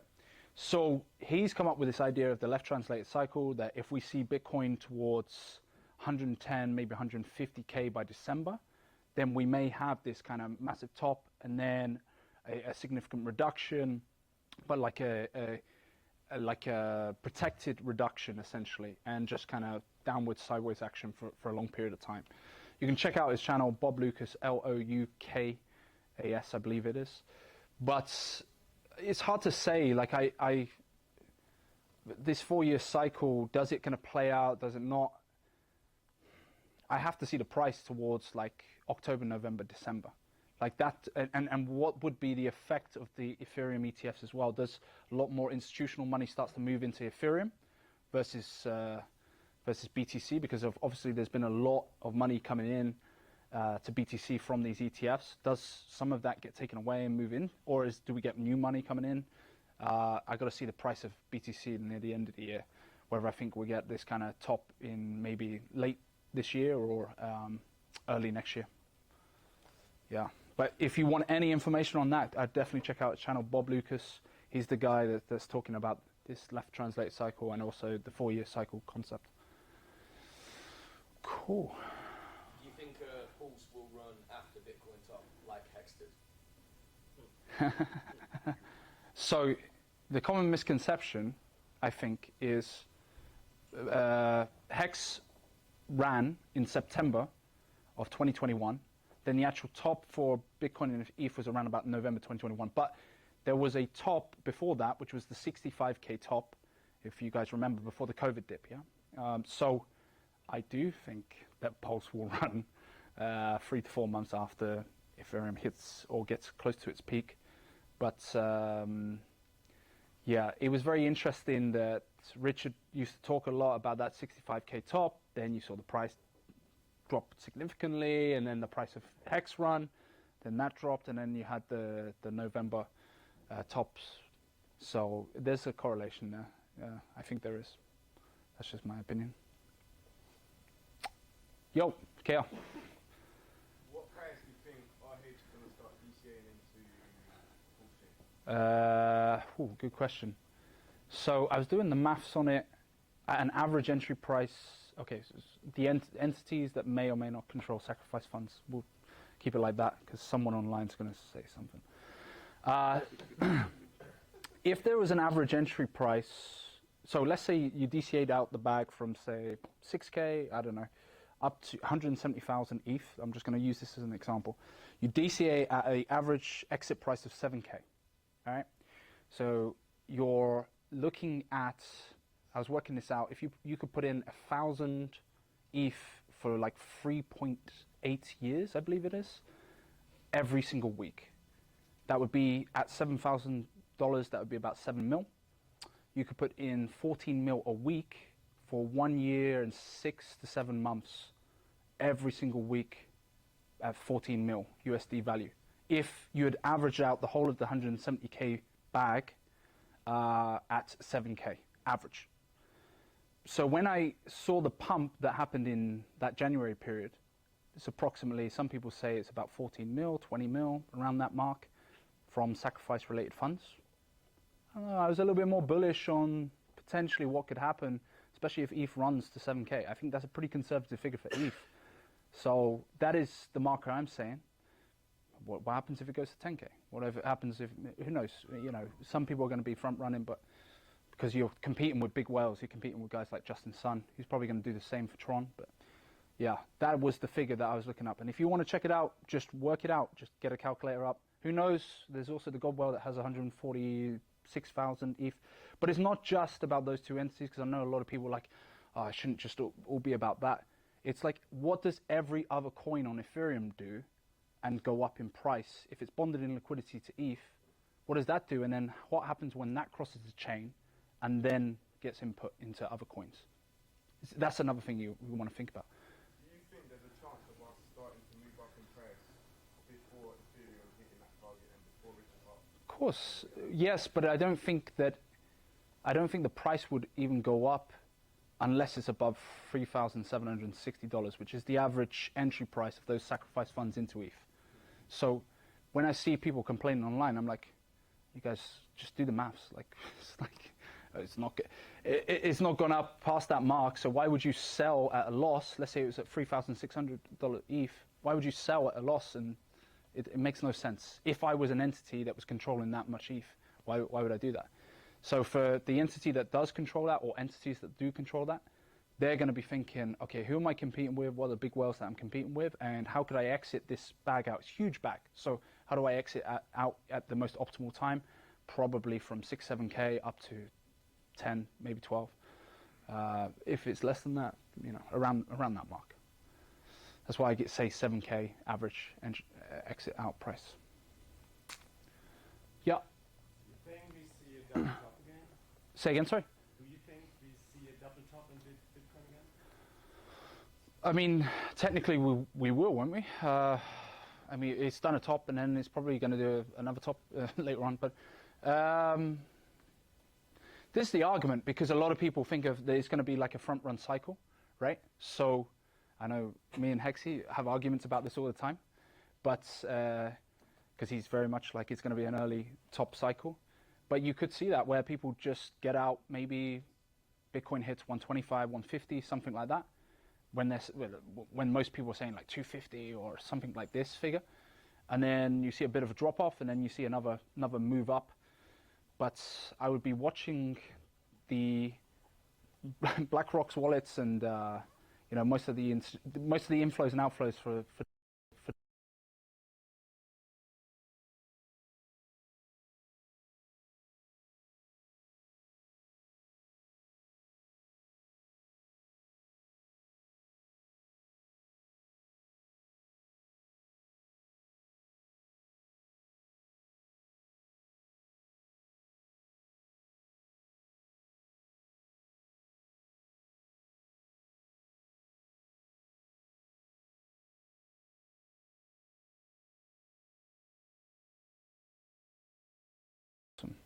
Cool. Oh, yep. Do you have an opinion on how the SEC case is influencing the price at the moment? Yes. We saw a major drop last August, I believe it was. Yep. The complaint you filed. Yes. I remember it very clearly because it was quite close to my birthday. So the 31st of July, it was the SEC case, and then I think it was about 30 to 40 million came off chain straight away. OKX delisted as well about a week or two later, and they took about 15, 20 mil, something like that. So I think that the lawyers are incredibly competent, very, very good. I think that the SEC aren't doing very well in court recently. And then you have to ask yourself as well, if Ethereum's classified as, well, do we say that PulseChain is a direct copy of it? This might actually save things in court, because if I was a lawyer, I'm not a lawyer, but if I was a lawyer, I'd probably make the argument, okay, this is a direct copy of Ethereum. So therefore, if you've already approved a ETF product, and we're more we've got more validators or similar validators or something like that, then it kind of hits the measures. And then the trouble I think he'll have, I don't think he will have any problem proving that all of the purchases were made with personal funds. I think if you follow Hexalina Stake a lot, they put a state, aka possibly Richard Hart, they put up that all of those things were made on a black Amex card. So you show a receipt. Hey, these are what the Blackstone and this, that, and the other was purchased on a Amex card. I think the problem might come about the way that Hex was launched and whether. But again, Richard used to say all the time, like, "Oh, this is how we test. It's no expectation from the work for others." So that's the only thing. The worst thing I think that could happen is probably a fine, similar to what happened with who is it that had a massive big fine? No. Yeah. No. It wasn't. No, I'm talking about another blockchain that raised four bill. EOS. Yeah. But I don't know. I personally think he's in a good position for this SEC case, especially the sentiment's changed a lot. But he's got the best lawyers, in my opinion.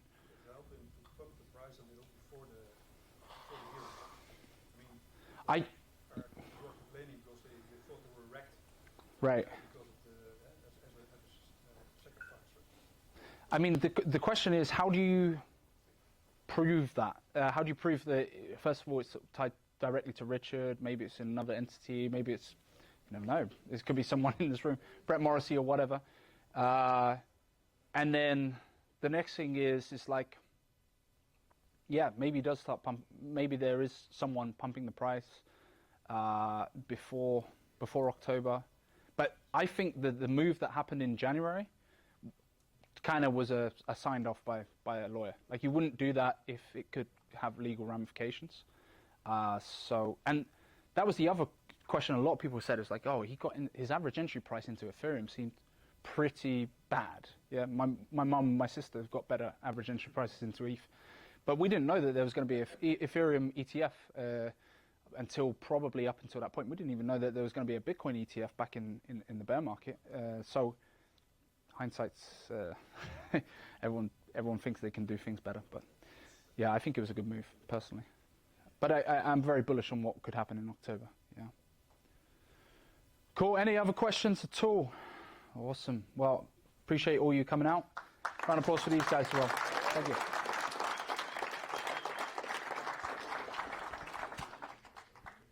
All right. How was that introduction? Yeah. So one thing that I think that we all love about PulseChain is the reduced fees, right? There are a lot of things that you can try out on PulseChain that you couldn't necessarily do on Ethereum. We've heard, Richard say that he was building PulseChain to make Hex better.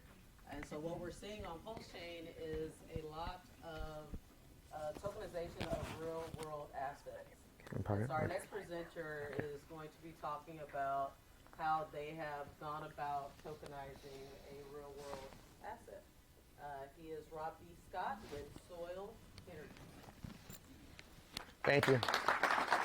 Thank you so much. Can you hear me? Can we put this over here? All right. I'm going to change it up a bit. It's not a meme coin. Got into, are you guys all sad? Come on. Shoot. Okay, I think I'm done. Got into crypto in 2015. Sold a body armor company and kind of went all in on Bitcoin at $800. Worked out pretty well for me. Then I got into Bitcoin mining. That was also did really well. And that's how I ended up meeting Richard Hart. I knew him before Hex. And I got into Hex early. I sold a good portion of it at the top. So I did really well on that too. I'm one of the biggest sacrificers in a PulseX. Top 100. Didn't do so well on that one as of this moment, but I am building on what Richard has built for us. And I kind of been working on this project for a few years now. My old partner, when I was in Body Armor, got into aeroponics. I don't know if you guys are familiar with aeroponic towers. It's a NASA technology that you can grow vegetables 45% faster and 30% bigger. But seeing what the problems that he went through with that, there was kind of like an Achilles heel, where it had to be at a certain optimum level. The temperature and the pH levels were basically the number one reasons why. Didn't really take off residentially because people are lazy and then they would kill all their crops. And so I said, well, because through the years I just was thinking about it, and I said, well, you know what? There's another industry that's had this problem for 50 years, and it's saltwater fish tanks. They've been killing fish, expensive fish, for a long time. I have a lot of pissed off people. And so I said, well, I looked into it and have a really cheap system, $40, puts 3 diodes into the water and checks all of the levels that also plants need to live as well. I said, great. And so during this whole moment, this bear market, let's call it, with PulseX, I opened a factory, and this is a mini version of the tower. And I said, okay, that's one part of it. How am I going to get lazy people to then help grow their fruit and their vegetables? And so I said, well, AI is going to help that out. And so now we have an AI farmer that is an app-based farm. It's an app-based application that you can, it will queue you up in the mornings. It will be intuitive. It'll be machine learning. It will learn you. It will know you. And it'll wake you up. Good morning. Today's temperature is 80 degrees. The perfect day to go to the beach. Too bad you can't go to the beach because you got things to do today. And that would be, whatever you had on the tower with it, tomatoes, lettuce, spinach, they have different growth cycles. And so those growth cycles will then be queued up for you to then tend to your tower to grow at the maximum level. And so we're first a company that has a token. We're not a token trying to pretend to be a company. And I think that's a lot of the problems that a lot of these companies have, that they launch a token and then they try really hard to tie that to something tangible. I think the previous person that was talking about that, that the real life correlation to crypto is really difficult. And so for us, we've got first a company, we're selling towers. We launched 2 weeks ago with an NFT, and it's a really cool way to launch because it's what's called an LGE NFT, Liquidity Generating Event. And we sold out in 10 days.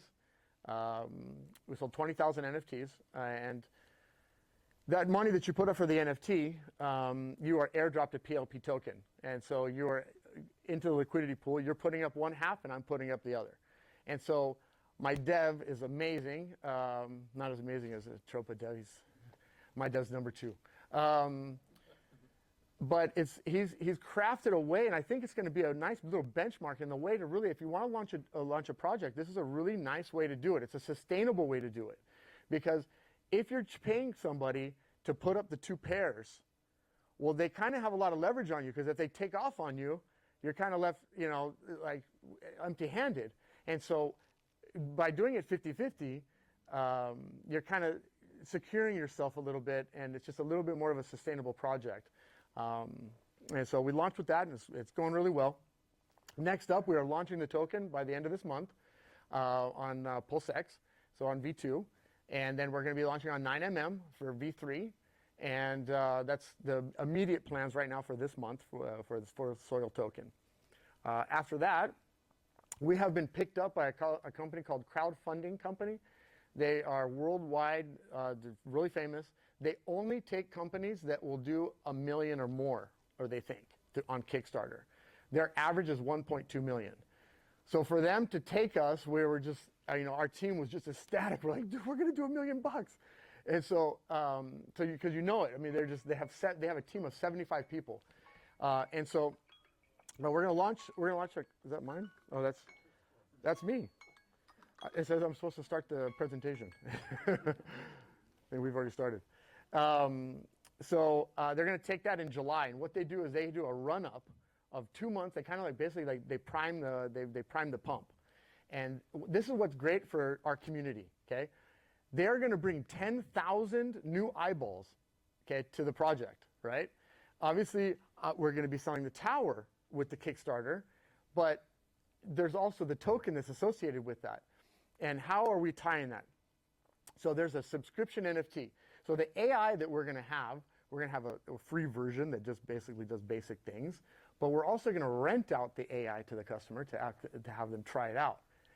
And the AI, in a sense, works for us. So at the end of that trial, that AI is going to be like, okay, sorry, but our time is almost done. You have to buy the NFT, yada, yada, yada. And so we're going to do a subscription NFT, 30-day, 60-day, 90-day, 180, 365, so on and so forth. The bigger NFT you have, obviously the bigger the discount. And so that's the relationship between the tower and the token and the NFT. And so we have I mean, you can try to make it as solid as you want, right?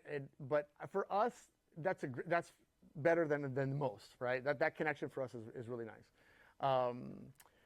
So we're priming the pump with the Kickstarter, bringing 10,000 new eyeballs to our project. My friend Mo Levin, I don't know if you know him, he puts on the #1 Bitcoin conference in the world in Miami. That is going on. That news is not out yet, so you guys are privy to this information. He lives in Amsterdam, so I was meeting with him this week. I think CZ might be there because he's going to be getting out of jail, and I think he's already got that. He's got also a lot of big names. This is going to be probably the biggest Bitcoin show of the year. It will be October 21st in Miami. And it's, I think the website, if you guys want to check it out, it's wagmi.com. Actually, yeah, that might coincide too with that. So, anyways, Bitcoin conference. We're going to be there. We're going to be having a presentation there with our AI. Our towers will be their full-size version, not the mini version that you see here. Yeah, so we're super excited about bringing new people to the ecosystem. I think that's really a desperate need. It's a cool technology, and we're super pumped about that. So yeah, so that's basically it. If you guys have any questions about it, yeah, go ahead. So what does the coin do? So yeah, so we have the staking. So we're going to offer staking with the token, and also the NFT with the subscription that is correlated to the AI.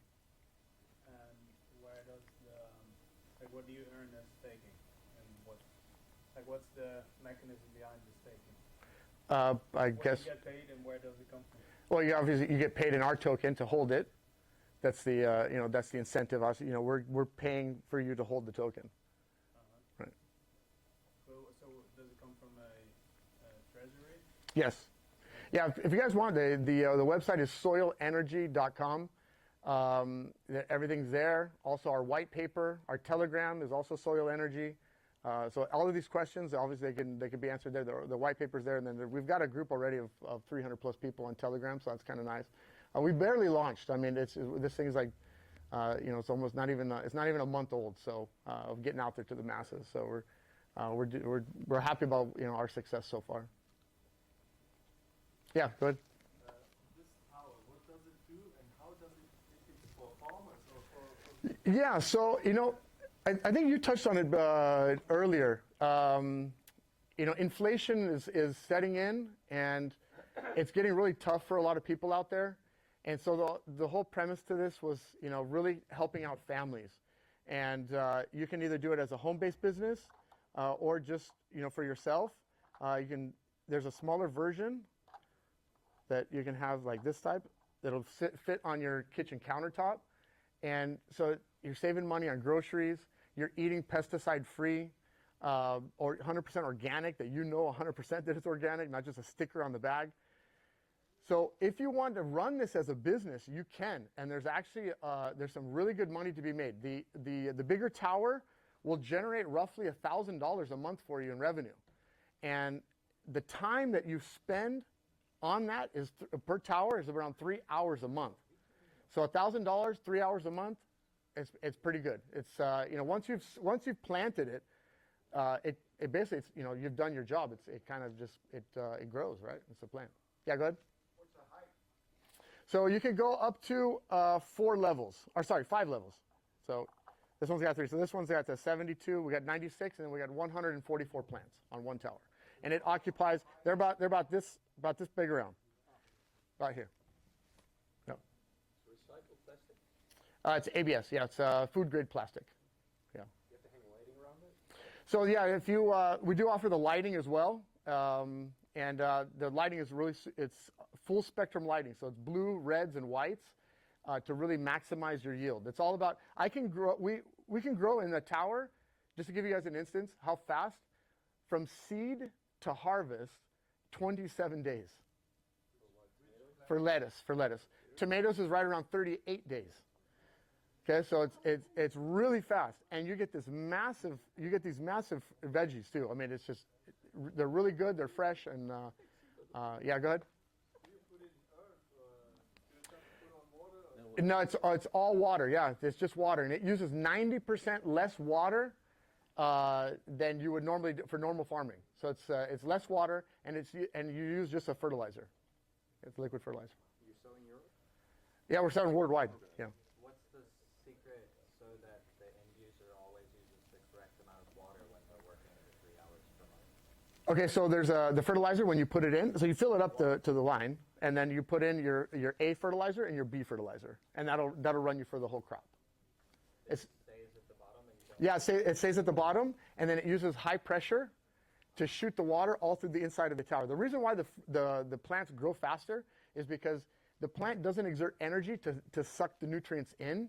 You're kind of force feeding it because it's run on 50 microns or less, and so it's like having an IV, you know. So the plant just grows super fast.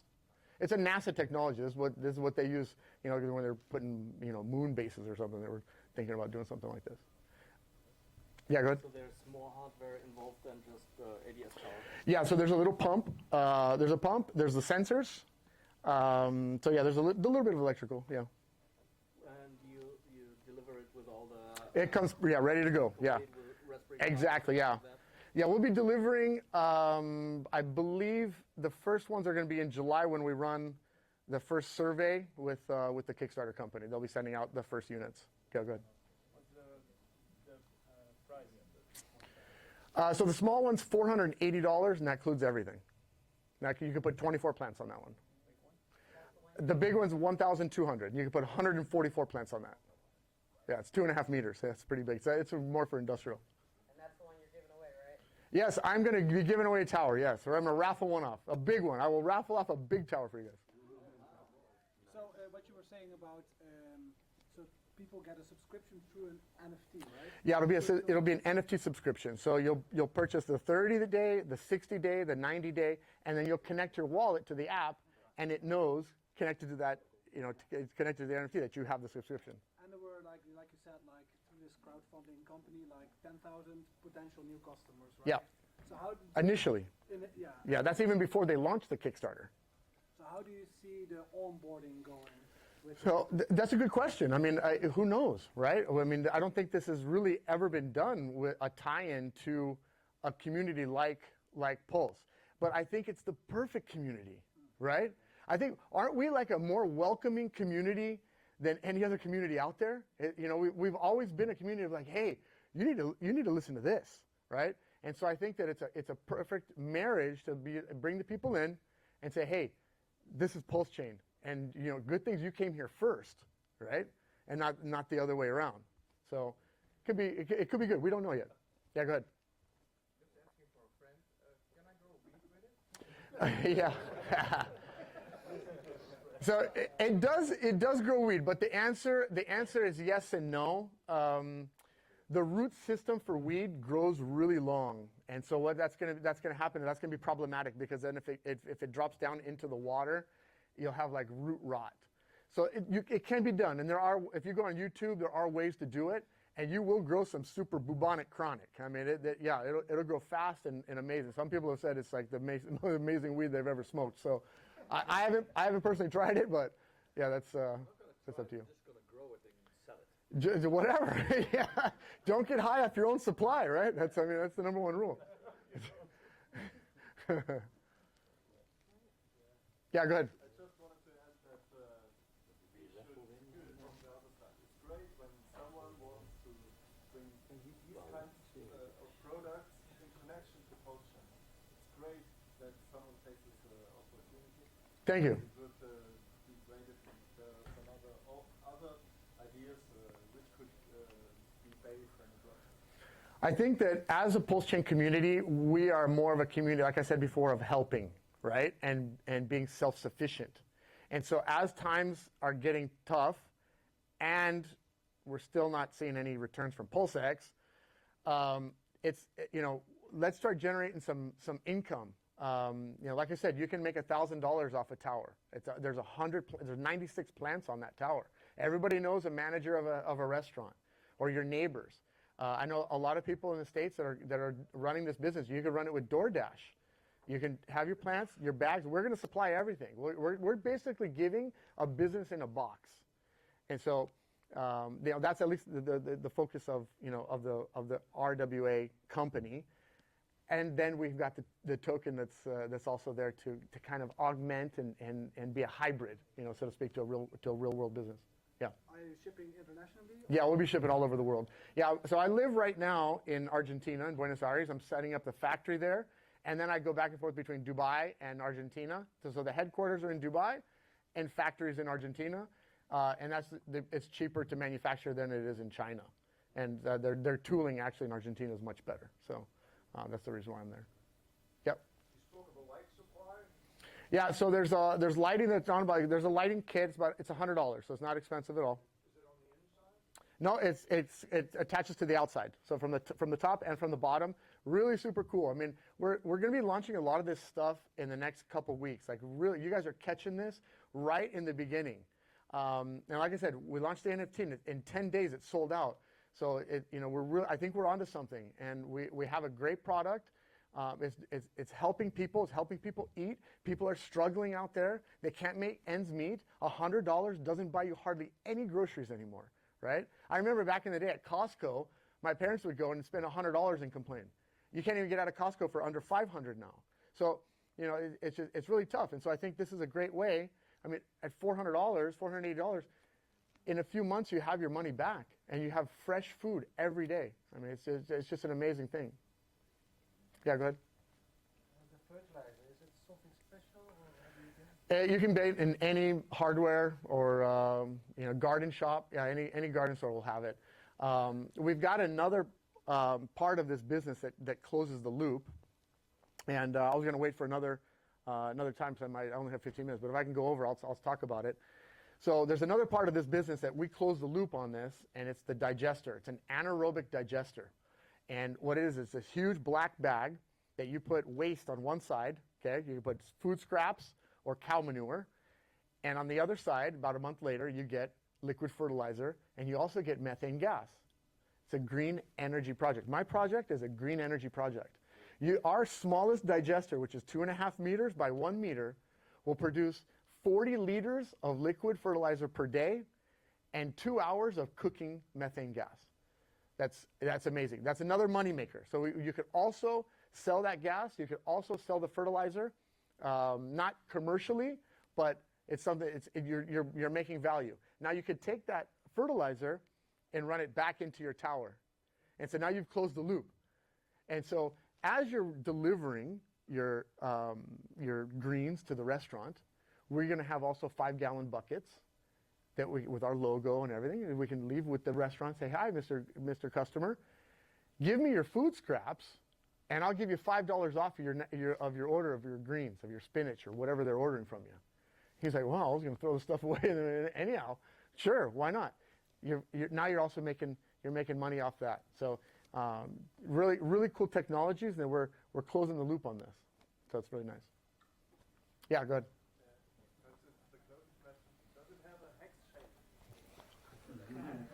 You got it, baby. Can I ask about, so you launch an NFT? Yeah, we've launched it already. Yeah, so you launch it at a certain price, basically, yep. So people mint it. Yep. And then afterwards, you return them an LP token yep. that you've already set up, paired with your token. Exactly. But that's yes. not been launched yet. Not yet, no. So right now, the NFT is on secondary market. There's only a few available. So if you go to NFT on Pulse.io, there are some that are for sale, but the majority of the people don't want to sell them. If you want, I've got a few hundred. So if you guys want, I'll sell them to you. And then I can also have some people that I can call, and I'll say, hey, can you sell him some? You know, they really want to get in and be a part of this. So I'm sure I can squeeze out a few of the NFTs for you. Yeah. Yeah. So this technology doesn't exist, but only... No, actually, listen, as far as the digesters go, in India and Africa, it's huge. Like, they're already using this technology. They're already using their wastes to make gas, to make electricity, to make fertilizer. In Africa, it's exploding. India is #1 in the world, though. They've got, I think, over 9,000 digesters in the country as of the last report. Now, I think that was in 2021. So who knows how many they have now? And it's a technology that's been used since the Roman times. I mean, they've been doing this for a long, long time. So I was just thinking of ways that how I can make fertilizer, how I can close the loop, how I can be self-sufficient. Our logo, which is the fleur-de-lis, you see it there, it actually stems from the Boy Scouts. I actually kind of took that idea, and the Boy Scouts are what? They're helping, right? They help people, and I want to be in that kind of that kind of mentality that we're out there helping people. We're helping people in crypto. We're helping people to eat, and in the end of the day, that's a winning solution for me. Are you in some way with the token you get connected to the company? Well, the connection is through the AI, because the AI is going to help you. The company is making profit in somewhere. Okay, I'm sorry. Yeah, you brought up a good point. So we're going to be taking revenue from the company, profits, and we're going to be buying up our token. And we're going to be doing that, and we're going to be also staking it. And in the revenue that's from that, we're going to be distributing it to token holders. Yes. So we're bolstering our token. Yeah.